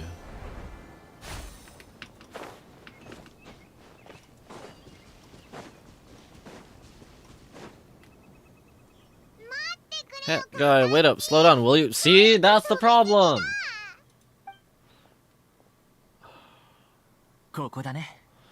We're here, now we wait. Okay, yeah, cool. Shut it. What's on your mind, Paimon? Nothing. I thought all you cared about besides being a guide was food and sleep. Why the sudden urge to go on a dangerous mission? What's that supposed to mean? Paimon's been on plenty of dangerous missions before. Doing nothing! Hello? You just tag along! Hello? What do you do? Whenever on your own, you hardly ever leave Volt's side. And you don't actually do anything. Just saying, kinda at loose ends right now, so if you did want to share, I suppose I'd have to listen. If not, so yourself. Makes no difference to me. That guy, do you think Paimon's useless?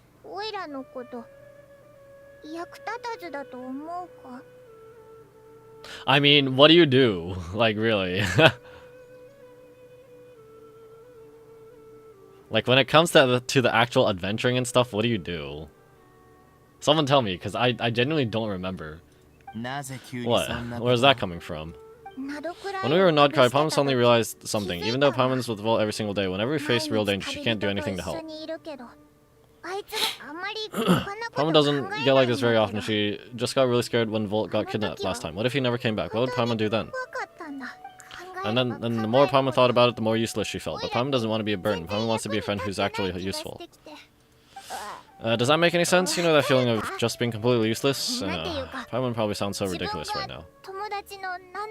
Okay, well, to be fair, Hat Guy did also have trauma, like, he lost his friend, well, it's not exactly the same trauma, but he lost his friends, and then he joined the Fatui, like, and then he tried to go back, like, but he deleted himself from Irminsul to try and rectify that, to see if, like, I guess it would play out differently, but no, it just recorded it differently.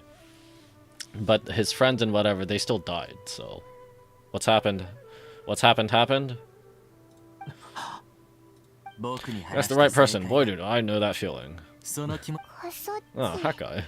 I'm not gonna try and encourage you. What I will say is this: when you start doubting yourself, you have two choices: give up or change. Why are we still calling him Hat Guy though? I guess like I named him, but they're still using the text Hat Guy. I don't know. You'll have to make the decision to move forward. Otherwise, no amount of consolation from other people is gonna help you. So ask yourself, what do you want? To get stronger? To learn more? Whatever it is, go do it. You won't have any regrets if you can at least say that you tried. Alright. Something's not right. Shouldn't they be here by now? Oh, frick. Yeah. Is it just me or is it a little too quiet around here? Should Paimon take a look? We'll give it another hour. If nothing happens, we head back. Okay. Time ticks, but still nothing happens. Uh-oh. How strange. We've been here for ages. Where the heck are they? Have we been stood up? But this person's also been here. What's this person waiting for? Their contact? Like they let the person go for the contact or something? What is it? Do you think it's Did you think of something? Something feels off about this whole situation, but I can't quite explain why. We know for sure that the guy Sino caught had something set up, yet somehow his contact is a no-show. So either the handler got caught, or more likely, they decided to cut our guy loose. Yeah. But how'd they know to do that? Wouldn't they at least send someone here to check things out? No, they probably have other people here watching. That's the problem. They couldn't possibly know what's happening here. Unless... This feels all too familiar. Come on, let's head back. Yeah, unless there's someone else there who knows. Because it said there was 3 people. And they caught 1. Even though this isn't a formal meeting, I'd still like to start by saying how grateful I am to each and every one of you. Thank you all for coming here and standing by our side. Shespak and Bennu are currently assisting the scholars with the maintenance of Aru. Please forgive their absence. As for Hermanubis, may he rest in peace. We remember him with great fondness. There may have been times when I've imagined what it feels like to meet you all. Now that it's really happening, I feel quite emotional.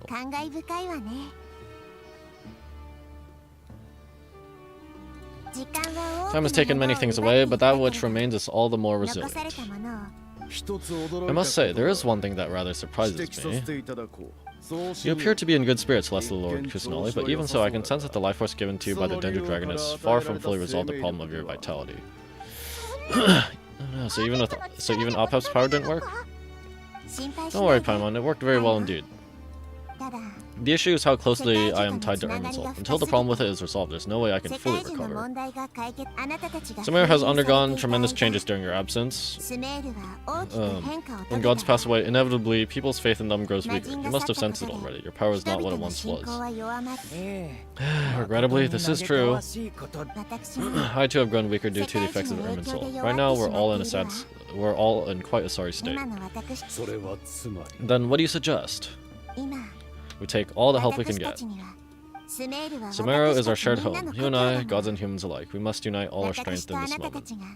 Though Olimar is no longer with us, the alliance between the 3 gods remains in force. Regardless, as subjects of our king, we have a responsibility to support Sumeru through this catastrophe.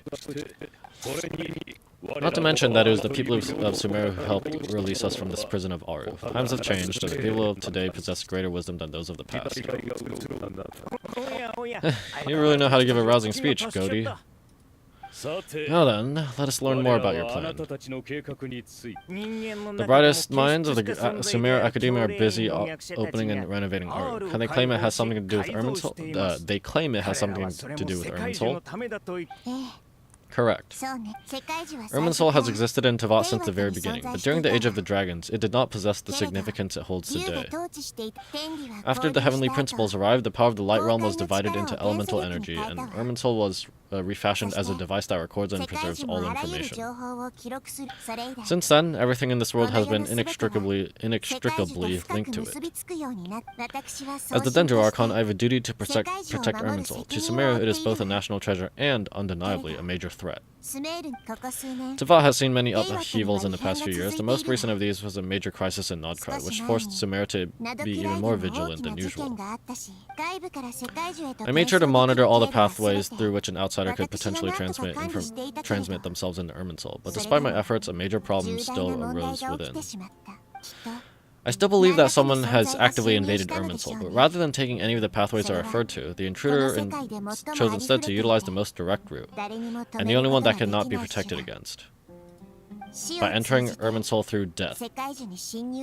Oh my goodness. Okay, so the doctor is actually dead, but kind of? Not really? He actually died. So is that like one of his other clones or whatever or something? Yeah, so because the Irminsul would record the death, and then that information about that, but then like, okay, so was that that must have, was that like a backup plan then? Because getting the 3 moons and whatever seemed like that's a pretty big thing to do. Surely he wouldn't have been like losing that wouldn't have been like his like an actual goal. He probably wanted to do both or something. I don't know. I see what you mean. You cannot simply stop all deceased souls from returning to the Leylands because of a potential invasion that could occur at any time. That's right. As important as it is to guard against external threats, I couldn't allow myself to stop the souls of the departed from finding peace. Please understand how difficult this predicament was for the Dendro Archon. Defense has never been an easy task. After Irminsul was invaded, my authority was quickly restricted. Soon after that, the tree began denying access to any connections. Through what means is presumably the doctor actually doing this, though? I'm sure we'll find out, hopefully. I'm sure you feel responsible, but you are not to blame. No one can predict every possible disaster. There will always be trials and tribulations for the world to endure. But the people of Sumeru should not have to endure this. We must find a way to break through the lockdown and connect to Irminsul. And this is why you need Aru. Yes, the only thing in Sumeru capable of rivaling Irminsul in terms of overall function and performance is Olamar's legacy, Aru. All I managed to do before falling into a coma was make some minor adjustments to Irminsul. Using Aru as a last resort, and a move that comes... Using Aru is a last resort, and a move that comes with enormous risks. The scholar's initial plan was to borrow Aru's power to reboot the Akasha, then use the Akasha to connect Irminsul and investigate. Unfortunately, Irminsul has suffered far greater damage than they first thought, rendering that plan futile. To rise to the challenge, we had to resort to more extreme and far costlier means. This has led to a number of new contingency plans. To reclaim Irminsul, our brightest scholars have made further modifications to Aru with multiple goals in mind. I thank you all for giving them your blessing in this endeavor. Human wisdom has clearly improved over the millennia. You have not only our support, but that of the Jin, the Aranar, and the Pari. Together we will do everything in our power to save Irminsul. By the way, when you spoke earlier of an intruder, it almost sounded as if you knew who you were dealing with and what they were capable of. Well, since you ask... Oh dear. What is happening?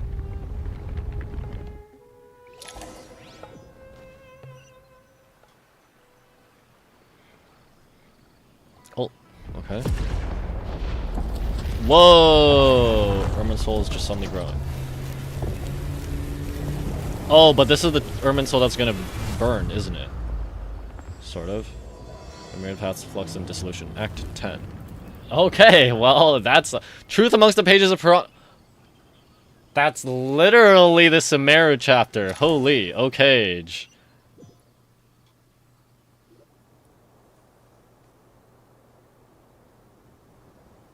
It's from her dream.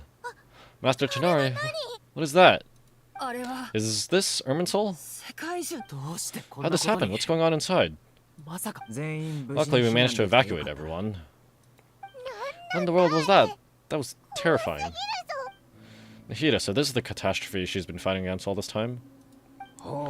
Oh my. I understand now. Dendro Archon, you make yourself quite clear indeed. Not once over the millennia has Irminsul been so terribly afflicted as this. Please continue, Dendro Archon. Irminsul's root system is what comprises the ley lines. In the past, it has always been hidden away, going unseen by the general populace, but now an evil intruder is making it reveal itself. It has become a tree of unbridled greed, a clear sign that a deranged experiment has advanced to a new stage.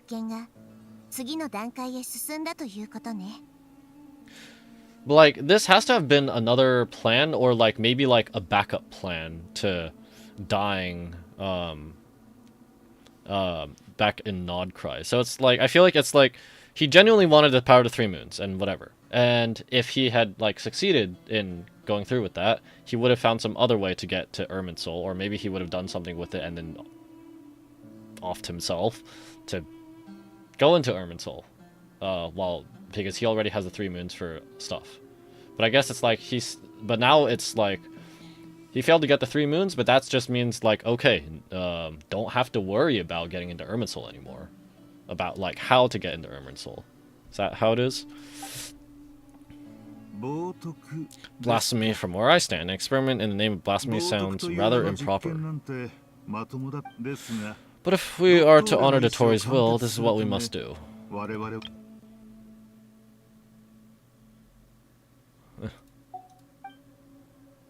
The birth of this tree proves to me beyond a doubt that this incident is connected to him.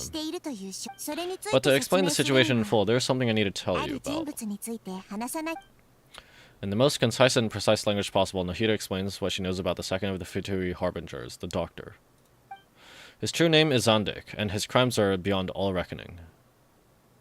Yeah, Zandik was the guy in like one of the flashbacks and something in Layla's event, right? I can't remember at this point. Zandik. So it was him. I saw him in the desert once, a man of supreme arrogance, so this is where it has taken him. Oh yeah, it was like, yeah, you gave him a riddle to keep the other guy with him. Thoth gave Zandik a riddle sort of thing that was basically saying to keep the other guy with him because Thoth was worried that Zandik would just abandon him. But didn't Dotori die in Nodcry? How's he still able to do all this? Well, Nahida literally just said his death allowed him to access Irminsul. He must still have loyal followers amongst the Fatui. Even so, I'm still unclear as to how he has been able to wield such a profound influence over Irminsul. I can confirm that the Fatui forces have arrived in Sumeru City. Furthermore, Irminsul seems to be undergoing some kind of mutation. Evil branches are beginning to grow. Things that do not belong to this world are slowly but surely materializing. Sorry, I couldn't think of any other words to describe it. They don't seem to be fully formed physical entities yet, after all, but they are gradually becoming real. Okay, so now, if it's growing like, as she puts it, evil branches, does burning it have to do, like, is burning it like something that we should be doing then? A baleful tree climbing up into the heavens. Speaking of the Dotori, I have some information on that front as well. Wander recounts how he and Paimon went to the meeting spot, only to find no one waiting for them. I didn't think it was wise to state this out in the open, but my theory is the mole wasn't cut off after he was caught. They wrote him off from the beginning. You mean the Fatui never intended to follow through with him? Then why plant a mole at all? It's hardly a conventional strategy, and the rationale behind it is pretty twisted. But as it happens, I know someone who works exactly this way, and when it comes down to it, his goals are very simple. He just wants to confuse people so they can't figure out what he's up to. He's been a collaborator of Dotori's from the outset. The fact alone confirms that Dotori is involved. That fact alone confirms that Dotori is involved with this somehow. Some people gasp upon hearing his name, while others fall silent. Clearly, there is more going on here than anyone realized. It's Pantaloon, right? Nahida proceeds to summon all relevant parties for a lengthy and in-depth meeting. Nahida gives a detailed explanation of the enemy and the potential scale of the crisis. White text on black screen. After further intel provided by Nicole and Nephra, a plan is formulated and everyone prepares to get to work. Sure. There's still much to be done. Everyone, please remember our core strategy. As per the discussions, the following groups must act immediately. Mr. Al-Haytham and Mr. Kaveh, the next phase of the R renovation project must begin right away. Godspeed to you both. We'll give it everything we've got. The plan looks feasible, but the implementation will require certain resources. General Mahamatra Saino and his team will help procure the materials required for modifying the terminal. No problem. I've already spoken with Sethos and Hat-Guy, and they've agreed to assist me. This kind of thing is best left to the fleet-footed, right, Hat-Guy? If it's efficiency you're after, we're the right people for the job. Following up on the elemental energy amplifier we discussed, Miss Dory, I assume you're the one most familiar with the status of this project, aside from the Dendro Archon, of course.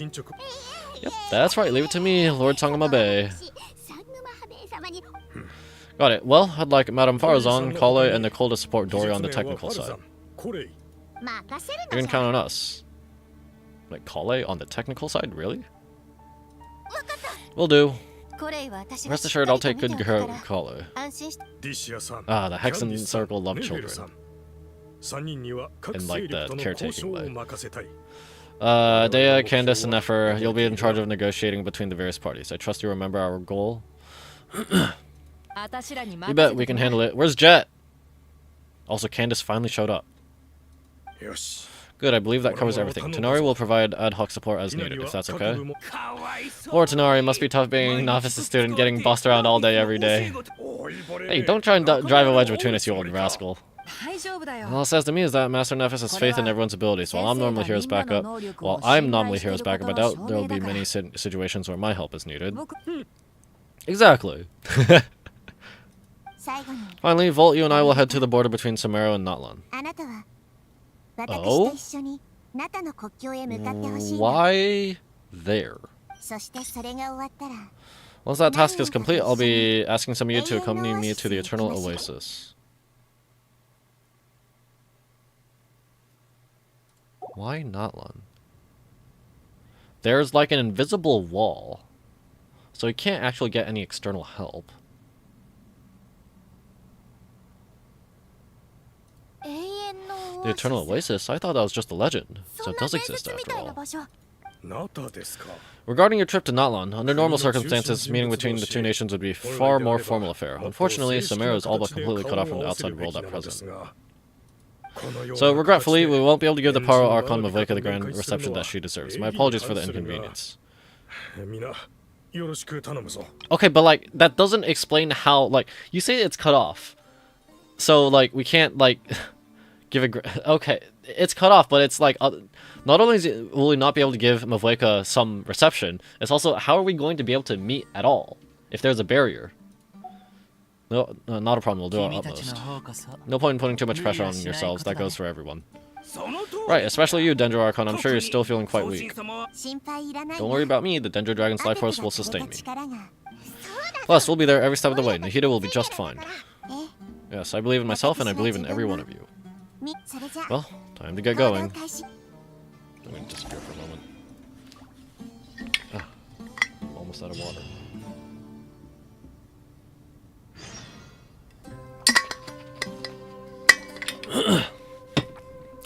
I am out of water. Okay. What about okay? No, those are NPCs.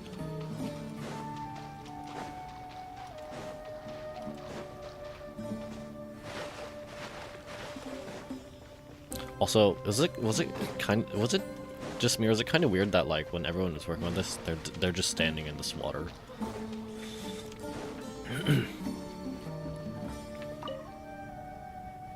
To what extent we can implement the final plan depends on how successfully the Akasha can be modified and configured. And to make sure the configuration works, Aru will also need some further optimization. No surprises there. Once we roll this out, any Samara citizens who already have Akasha terminals can simply continue to use their existing devices. We're gonna open it up to them again? I was kind of thinking we're opening it up for us for this purpose, but we're still going to leave it off for people. This still leaves us with a significant equipment shortage, though. Many groups of people were never issued Akasha terminals, including mercenaries, the desert folk, and many others. Wait, do they need the Akasha terminals for everyone? Wait, why does everyone need an Akasha terminal? We'll need a supply of rare materials for the renovation of Aru and the production of new terminals. Right now, the best place to source these locally is from the primal contracts within King Deshret's mausoleum. Time is not on our side here, it's going to be a race against the clock. The Aru merge and renovation project will have to be carried out by you two. Everything's riding on this, so failure's not an option. Best of luck to you both. As discussed, General Mahamatra, Sino, and Mr. Hakai will source the required materials. Mr. Sethos is quite familiar with the layout of King Deshret's mausoleum. With him accompanying them, things should go quite smoothly. I have every confidence. In the meantime, we may as well take a breather. Makes sense, there's not much we can do until the materials arrive. Get information and stay close. What is it? What is this, boot camp? Knock it off. It's just Sino being Sino, you know what he's like. Everyone clear on a mission objective, locate the excess primal constructs, dismantle them, and extract their required materials. And King Deshret's 7 pillars agreed to this? If they're just sitting there doing nothing, we might as well put them to use. Thoth's words, not mine. Okay.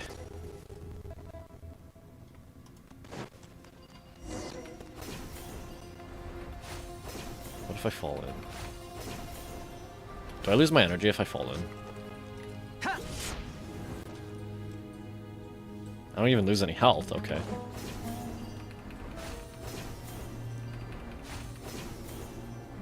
It's like bootleg Spider-Man.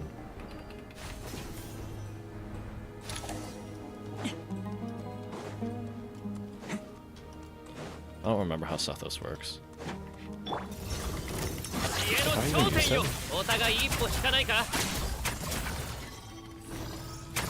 Oh, he can't use charge attacks. Is it during his skill? Yeah. No, during his ult.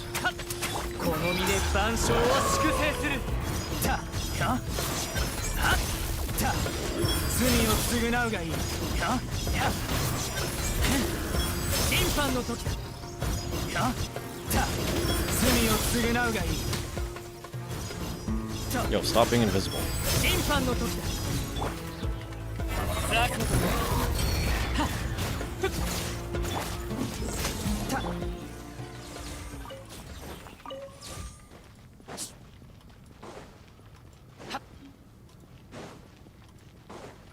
Hey, R2. Hey, healing. Cool. Not that I needed it, but cool. I'm just gonna have food.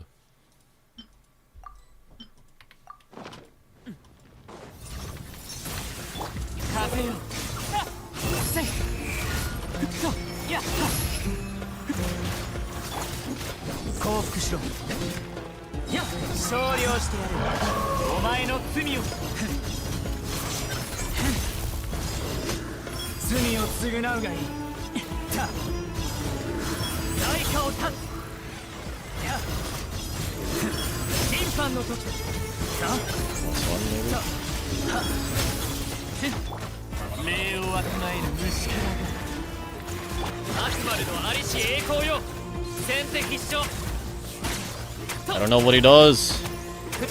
There's no feedback on the dodges.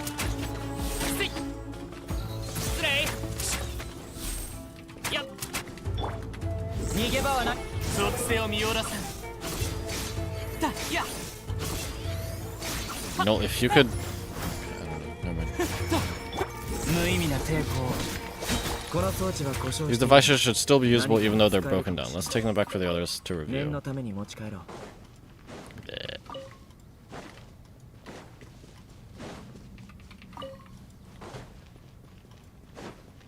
Are all of these quest ones?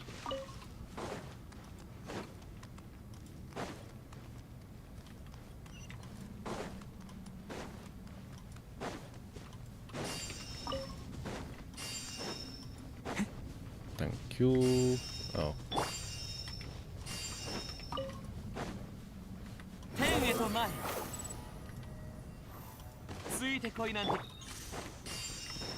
Oh, algorithm of semi-intransient Matrix of Overseer Network. Whatever that means.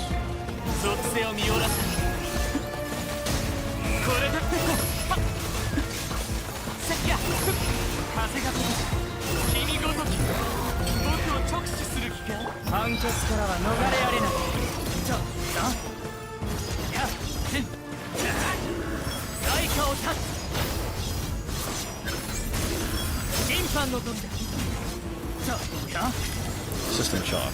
I have not played that. How many do we need again? Enough to make an Akasha terminal for everyone who doesn't own one. Which is... does not tell me anything. I remember you telling me how revolutionary these Akasha terminals were. You've used one before, right? And academia declared the Akasha to be the most powerful and comprehensive wisdom dissemination system in history. That should give you an idea of how powerful it is. Certainly sounds impressive. My ears. It is not comfortable to wear headphones with glasses. I don't know if it's these headphones specifically, or if it's just glasses in general. Neither Haggai nor I have ever had an Akasha terminal. Oh, if it all goes to plan, that's about to change.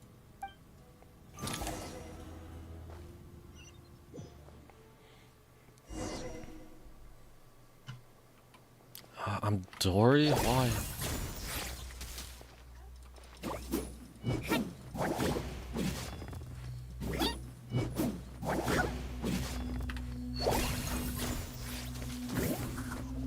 What does she actually do, though? I don't know.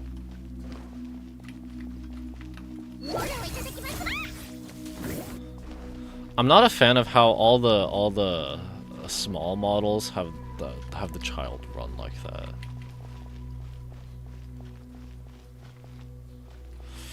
All right, got the stuff.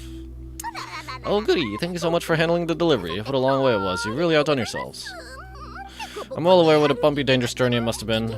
Now, I would have loved to oversee the process myself, but of course, those of us who know the plan can't leave the mausoleum. Oh, trust me, I'm patting myself on the back for my assembly work here. Simply flawless work. What is that? But will you really be needing all this? According to our plan, yes, this is the quantity required. I have no complaints about the quality either. Only the price, so expensive. I heard you covered a lot of the funding out of your own pocket. Oh, that's an exaggeration. The academia provided most of the funds. I just offered a small token of my goodwill. Of course, the real tragedy is how little profit I'm making on this. And you know it's a serious crisis when you can't even make money out of it. It's really quite a beautiful design, and I'm intrigued by how such a diminutive device is able to output the power of the light realm. Did you attend the lecture on light realm energy, Madam Frozen? I don't believe I saw you there. Of course I attended. I was just a little late, so I had to listen to the whole thing from outside the back door. Anyway, I have a perfectly good understanding of the light realm, elemental, and abyssal energy, as well as the relationship between the three.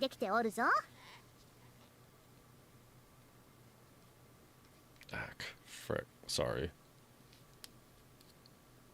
I can just maybe wear my glasses a little differently. Have them not rest against my ears, or rest on my ears as much. Good to know.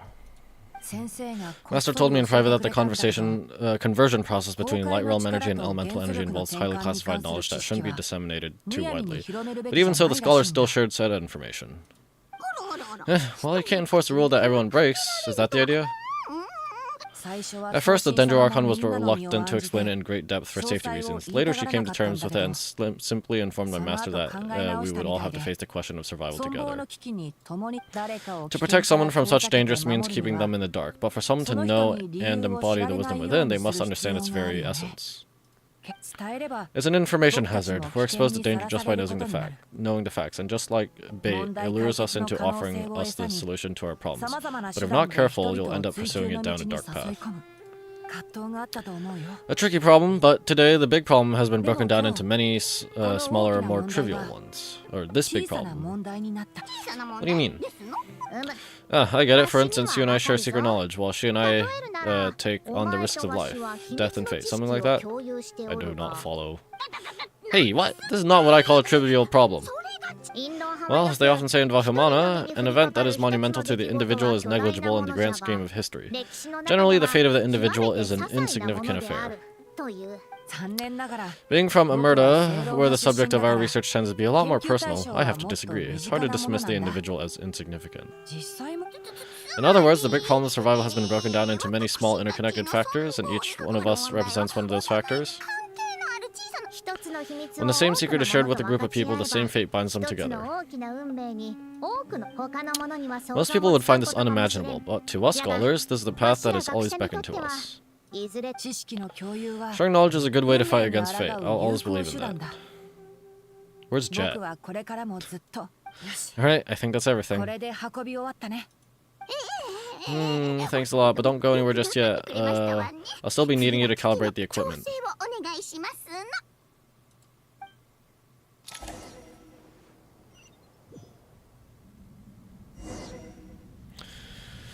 Inventory the materials and start the modification. Alright. Anything to say? Nope.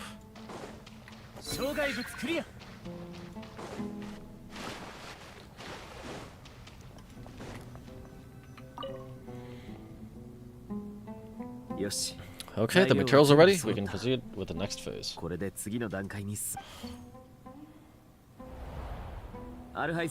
Oh, hi them. How are you getting along? Most of the information are in R is written in ancient desert scripts. Some of this is written in tribal language, while other parts seem to be a variant of an oasis script based on the glyph forms. Oh, not lost to history, I hope? Some are. All we can do is infer the meaning based on the rules of related languages. Although this section actually fills in some of the missing historical record, I'm transcribing it so we can bring it back to the academia. After Aru started up, 2 more lines of text appeared here. Can you read them? Humans may not read what is written by the gods except by not reading. I don't follow. Victory should not be easy to attain, for it symbolizes divine wisdom. Knowledge must not waver, for it has external borders. Is this a clue to solving a puzzle, or is it being symbolic? Yes. You can't read it unless you don't read it. Victory is wisdom. Knowledge is confined by borders. Wait, I think I've got it. It's a metaphor, isn't it? It's talking about a chessboard. What? I don't understand?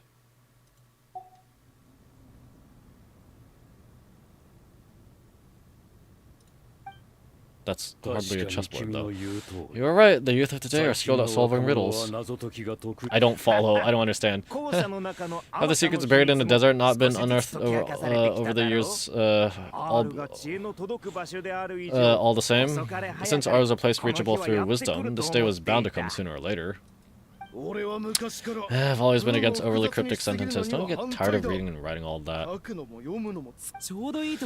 Ah, it's you 3. Just in time, we've been delving deep into Aro. Now this board has appeared. I've heard this is how you'd while away your free hours. You must be quite the experts by now in that case.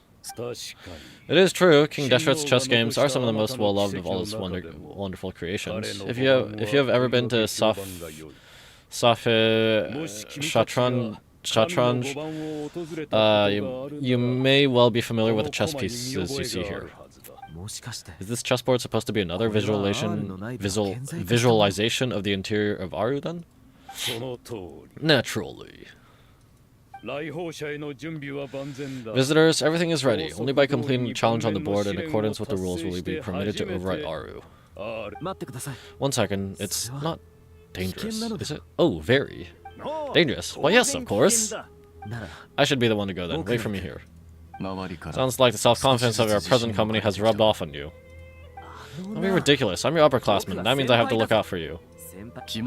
I appreciate the sentiment, but a game of chess typically requires 2 players. He got a point there. Besides, I'm sure they won't let things get out of hand. Keeping things relatively safe is in your best interests, too, isn't it? Fair enough. I mean, if you guys are controlling the difficulty, so please don't go too hard on us. Alright? But Benno said he wanted to put some respect into these whippersnappers. Alright. Thank you. Obviously, we'll still try to be careful. This doesn't seem like ordinary chess. No, of course not. Is the goal to defeat the opponent? No, you must enter the board and pass the trials you have placed there. Ready? Alright. Get on the elevator. Let's do it. Heh. Uh-huh.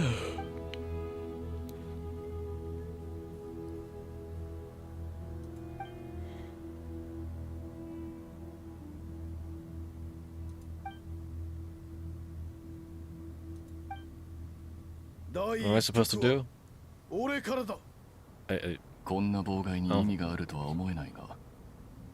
my mouse? Oh, but the key to this game lies in working together. Otherwise, you'll be deemed to have broken the rules. Look like it's up to me. Merak, can you open it? Beep boop. Get a haircut, trash can. King Deshret's favorite primal construct, living on in suitcase form of all things. Amusing.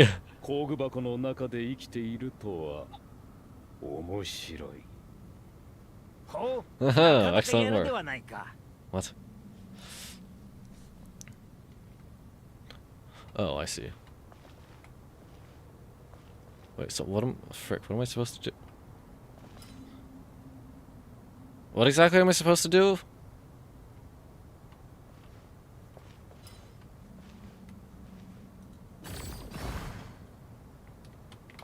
Oh, I'm supposed to move it out of the way so he can...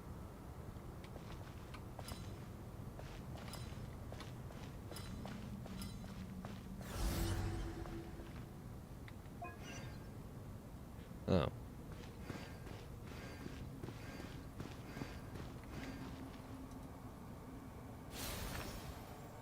Oh, okay.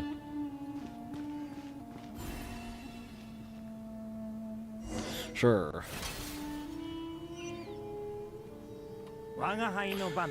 Now's the time for my trial. No, don't be nervous. I'll make it nice and easy for you. Thanks in advance. We appreciate it.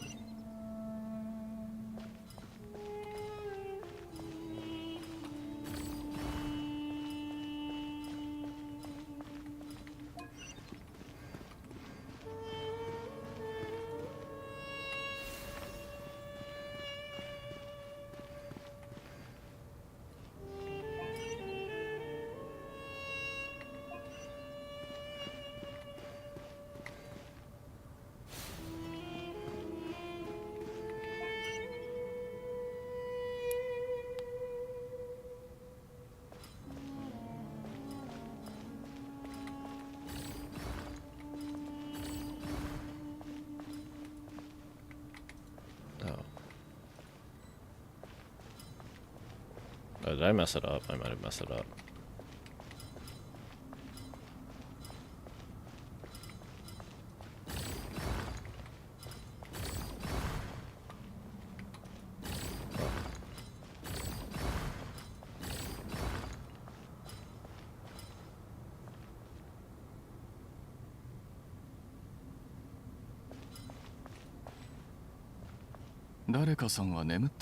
Strange.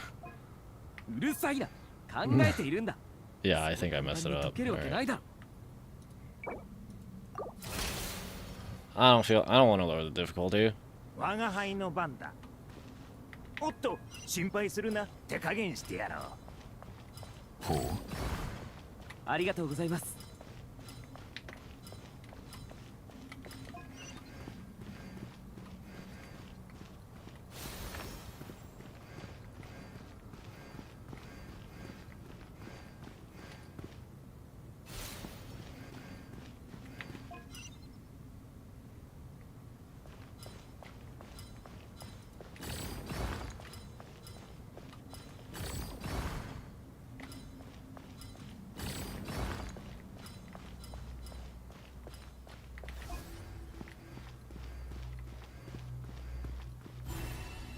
Alright.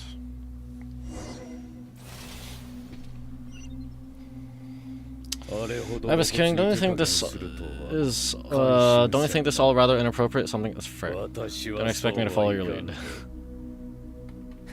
See yourself.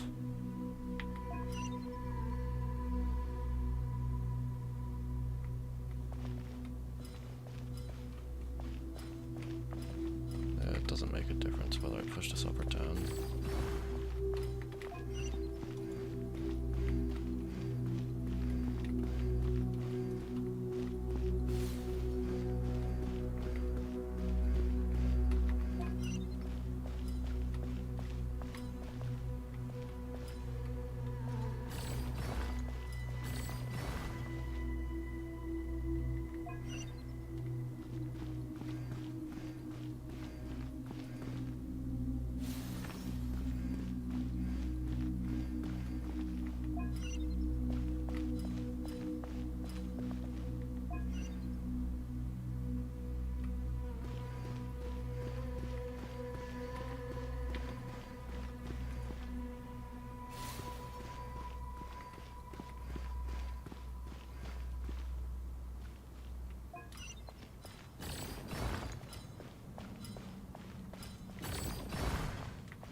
Through the reed fields onto Aru. Alright.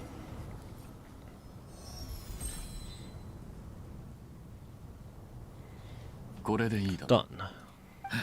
Finally, it's over.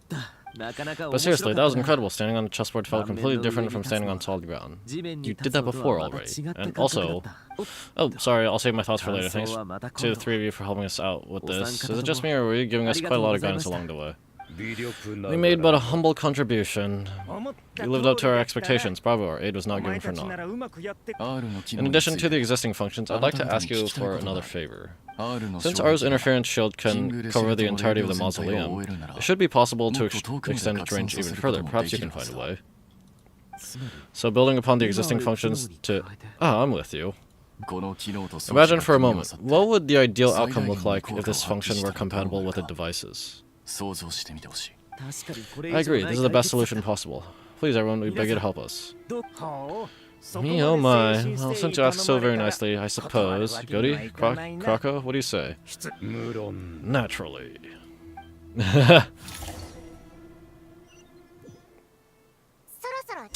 Time to go. Let's go find Nahida.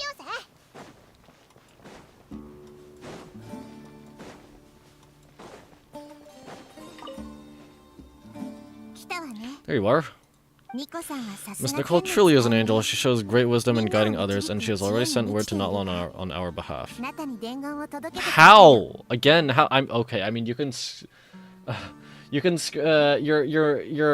your telepathic scream can go on for hundreds of meters, but still.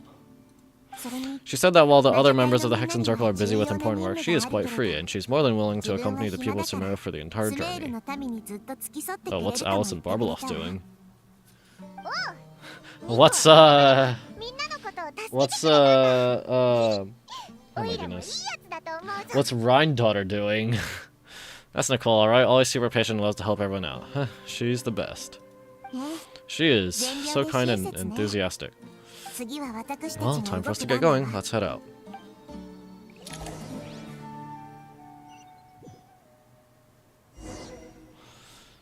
Head to the border.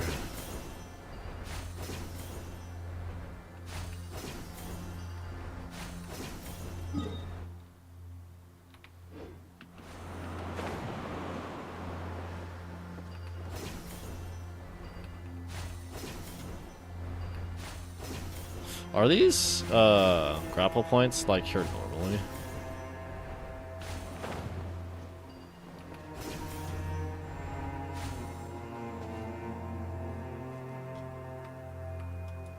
Difference in the sky because of the wall.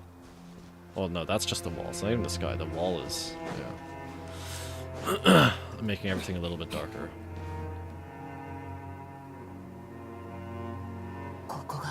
This should be one of the places closest to Notlan in all of Sumeru. We're just gonna have to hope for someone to come across. Like, I don't understand. How exactly does Nicole get over there? Because when it said Nicole and Nefer came here to Sumeru, they got here only a little bit before Sumeru locked down.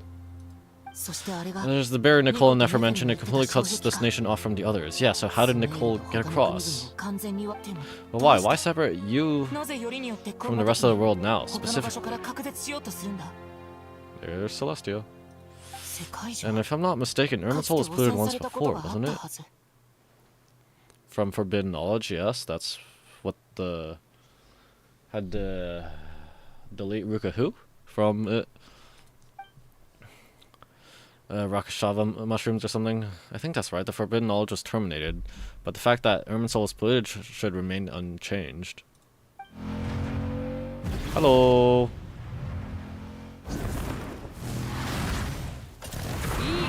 Good question, I'm wondering the same thing myself. Why is it question mark? We know who you are. That voice, Mavlika, you got here pretty quickly. I still don't understand how Nicole got in contact. Unless her when she's telepathically talking to like a specific person, it has more range. Oh, Volt, it's been a while. Yep. Hello there. Hello, Dungeon Archon. Why is she appearing like this? Mavlika, I apologize for asking you to meet at the border on such short notice. I also apologize for not being able to greet you in person. Oh. The form in which you see me is, now is one carried by Volt. The real me is inside the mausoleum of King Deshra, and I am reaching out to you with my mind from here. Irminsul has been infiltrated by the Doctor. We must be on our guard as he can spy on information in the world from within the tree. Fortunately, there is no record of Volt in Irminsul, and you are still within Notland's borders. My records will be preserved in the Night Kingdom rather than the ley lines. That's true, but I forgot about that, and I also don't remember how it works. As long as the Night Kingdom remains disconnected from the ley line cycle, the Doctor has no way of knowing my movements. Exactly. So by meeting each other in this way, the meeting has essentially never happened. No wonder Paimon didn't come. You were concerned that her activity would be recorded by Irminsul. The Notlandese have heard about the situation in Sumeru. With the borders sealed off, merchants have been forced to stop their shipments. It's pretty serious, and you're the ones bearing the brunt of it. I'd like to address the question you raised at the beginning. I can offer a brief explanation, although it will sound rather cruel.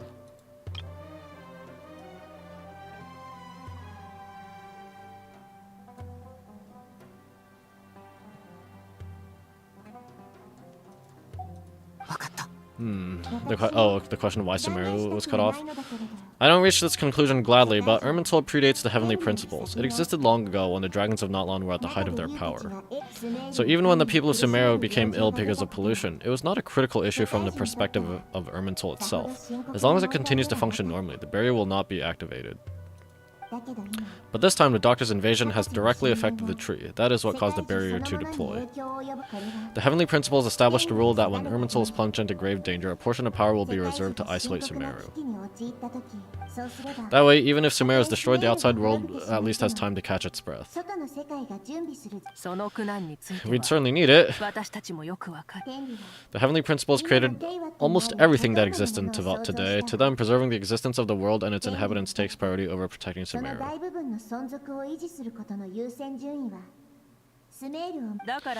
Meaning protecting Sumeru now falls to you. Yes, my own power may be limited, especially compared to yours, but that doesn't mean that we're just going to sit around and wait for the end. If necessary, I'll utilize any and every means at my disposal.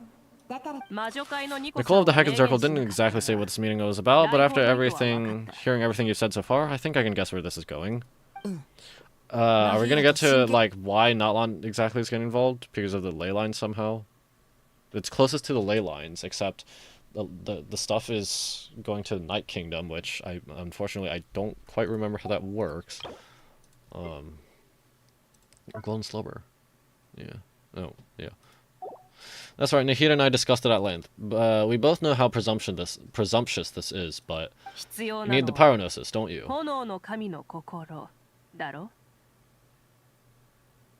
To power it, right? I don't remember because I remember yesterday saying the Akasha needs a Gnosis to power it. Yeah. You need the Power Gnosis, don't you? Oh no! Wait. Is this how the Fatui get their hands on the last Gnosis? Oh no! Wait, that could be a problem. Yes, you guessed correctly.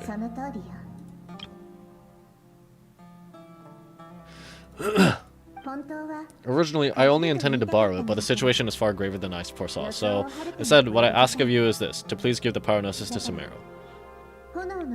Can they, like... How do they get it? Is it not affected by the border, then? I mean, I guess, like...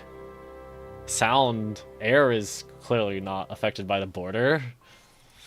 Why do you sound so nervous? There's no need to be shy. Surely Gnosis is pretty important to a god. Well, Mavoika always saw herself as a human, right? Like, she is leading the people. Like, she is willing to go with them and to join them and whatever. I guess, but it's not as if losing it would suddenly render us powerless. How much of our strength is tied to the Gnosis anyway? Because from what we saw with Venti and Zhongli, and, well, Raiden Shogun too, there's still a lot they can do without the Gnosis. Well, I mean, I don't know how much is, like, I don't know how much they can actually do, but they're not completely powerless. Like, Zhongli can't mint Mora anymore. Okay, sure. But he still clearly got Geo powers. And I'm sure you don't need me to tell you that. With all the nations you've traveled to and all the gods you've met, you must have realized that by now. As far as I'm concerned, Gnosis is basically an elemental energy enhancer, but I don't usually use it. Okay. You know me, I'd like to think I'm pretty strong without it. So when she was fighting the captain, she wasn't using it, I guess? I don't remember. Not about to dispute that. So you see, you don't need to sweat it. Here, take the power gnosis. Through the barrier. Huh? Just like that? Just like that. To tell you the truth, I've always toyed with the idea of giving it to someone who needs it more than I do. I know you accompanied Nahida here to try and increase the chance of success. It's a good thing you did, because your involvement is one of the main reasons you've managed to persuade me. Ah, the sun. Are you sure about this? Handing over your gnosis just because of me? I won't try to quantify it, but trust me, handing over the gnosis to Hermione is far from the craziest idea I can think of. Besides, even if you didn't come here personally, I think I still would have agreed to Nahida's request. Irminsul doesn't just affect Sumeru, it impacts all of Tevalt. I know all too well how difficult it can be to protect the things you care about, so logically, morally, or however you want to cut it, helping you is the right thing to do. You don't need me to tell me the specifics of your plan. Where the Gnosis is involved, the tighter the secrecy, the higher your chances of success. Mavoika. Oh, she's so moved. My heart fell thanks to you and the people of Natlan. Don't mention it. But now for the hard part. How do I actually give it to you? The Irminsul barrier is right in the way. Maybe because the Gnosis is a fragment of a Descender, it ignores the barrier. I have an idea.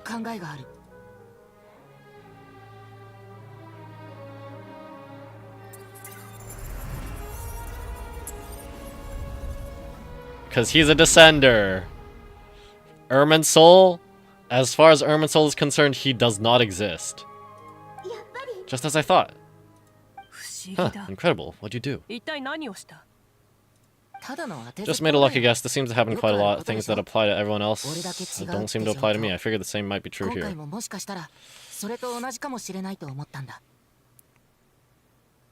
Okay, I guess the logic is whatever is in my possession can cross through it. The Gnosis, you couldn't just throw the Gnosis over. It has to be in my possession. Because I can cross over. And with the Gnosis in my possession, so can the Gnosis. Irminsul usually produces effects based on the records it holds. Since Volt is a Descender. Wait, did we actually tell Mavoika that? I can't remember. Irminsul contains no records of him and thus has no way to impede him. Is that right? You really are full of surprises. Catch. Don't just toss it. Whoa. Thank you, Mavoika. Thank you for trusting us with something so important. Alright, no need to get so formal. It's not like we're strangers. Besides, there's still one problem. You might be able to pass through the barrier, but I don't know about the Gnosis. Any other surprises for us, Volt? Let me try something. I have the power of Gnosis in my hand. It feels strangely ordinary, not particularly heavy, and yet this tiny thing symbolizes the mighty authority of a god.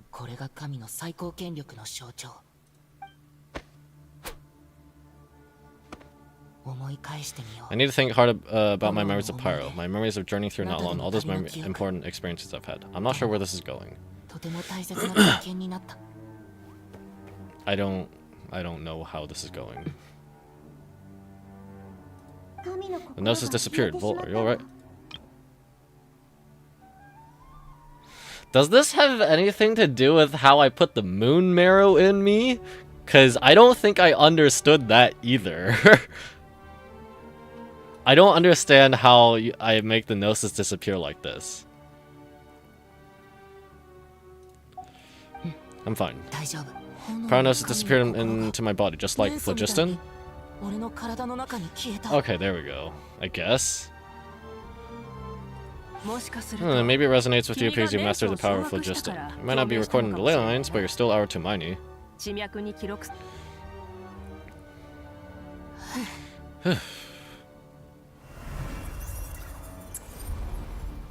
Alright, cool.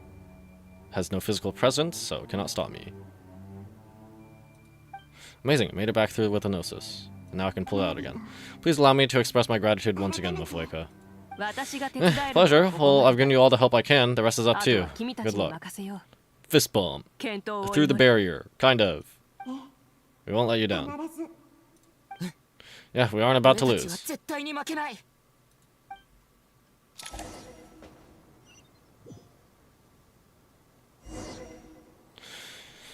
Alright.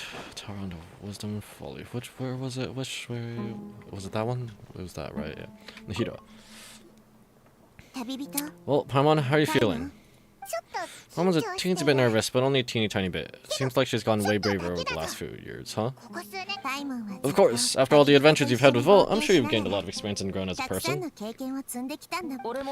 doing alright. What about you, Nihiro? How are you holding up? With the negative effects of Irminsul, I'm a bit like a piece of fruit that's been burrowed into by hungry insects and left to rot. I'd be lying if I said it was nothing. But please, don't worry. We all know what we're getting into, and we prepared as well as we can. I believe in everyone, I believe in you, and I believe in myself. Starting the fire inside oneself is certainly one way to live, but knowing when to rely on one's companion is also a form of great wisdom. I've been quietly learning little things from everyone, like plucking tufts of fur from a sumpter beast. Me too. With the constant traveling, I'm always learning and growing. That's the journey of life. I think there's someone else here who would share that sentiment. The cat. Don't worry about what I think. I was just passing by and happened to overhear a conversation. What are you talking about, Hawkeye? This is the top floor. No one passes by the top floor. Says who? You can fly just like I can. I would have thought it'd make sense to you of all people. I got her, GG's. I don't know why, but I feel a little more relaxed now. Shows that you feel comfortable laying down your burdens in our presence. Means that Sumeru is a place you can trust, where you know we have your back. When we feel exactly the same around you. That's what it means to be friends.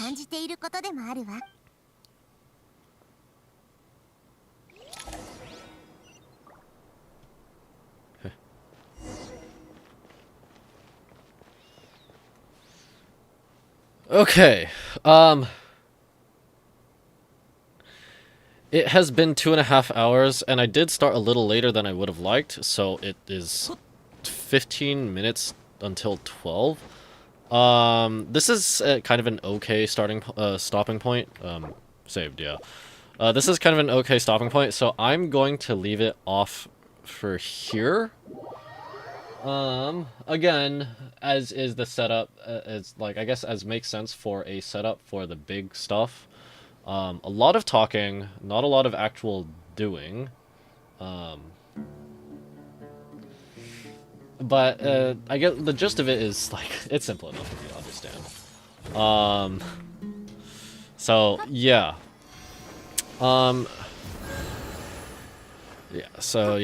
That'll be it for this stream. Thank you guys so much for watching. If you are lurking, thanks for lurking. If you're watching the VOD, thanks for watching the VOD. And if you dropped by and left, probably won't hear or see this unless you go over the VOD. But you know, thanks for dropping dropping by. If you enjoyed this stream and or my other content, consider liking, sharing, and subscribing if you're on YouTube. If you're on Twitch, consider dropping a follow. I'd really appreciate it. So next stream. Tomorrow's Tuesday, and I'm not planning on going to a local tournament, so I may stream tomorrow. It probably won't be Genshin, though. If I stream tomorrow, it'll be either Hytale, which is on my other channel, link is in the description, Tetrio, or Smash Bros. It's like, yeah, I know I'm not going to the local Smash Bros. Tournament, but I might stream like Elite Smash or something, just suffering. Whatever. Don't know yet. We'll see then. But I'm planning to finish this up on Wednesday. As for upcoming videos in my backlog, I didn't get as much work done as I was expecting on my Honkai Star Rail APOC Sparksy guide. But since tomorrow I don't have a stream necessarily planned, and I didn't have anything come up like today, earlier in the day like today, I'm hoping I'll be able to just grind it all out tomorrow. And have it out by Wednesday morning, and then I'm going to be looking toward, because I know Honkai updates next week, so I know the trailer's out, because I know like the Fate collab 2 has been announced. That's like the big thing that I've been spoiled by, but that's usually not main story, I don't think. Anyway, I think Enfield got a trailer drop too for the next version as well, because Mifu's playable. That's the thing about Enfield that I was kind of spoiled about. Not a huge thing, but yeah, whatever. So I'm gonna have to record my reactions to those, and then I'll have to see. I know I said this before, but I'm gonna have to find the base Arknights, OG Arknights, Calza Esperanta PV. Because I'm like 92.3% sure there's a PV. I want to see what that's about. So yeah, and then maybe find some time to do like Tetra League again, like outside of a stream. Because I am currently sitting 1 win away from getting back to U rank. But yeah, whatever. So. Yep, anything else? Nope, I think that's it. So once again, thanks for watching, and I will see you next time. Bye-bye!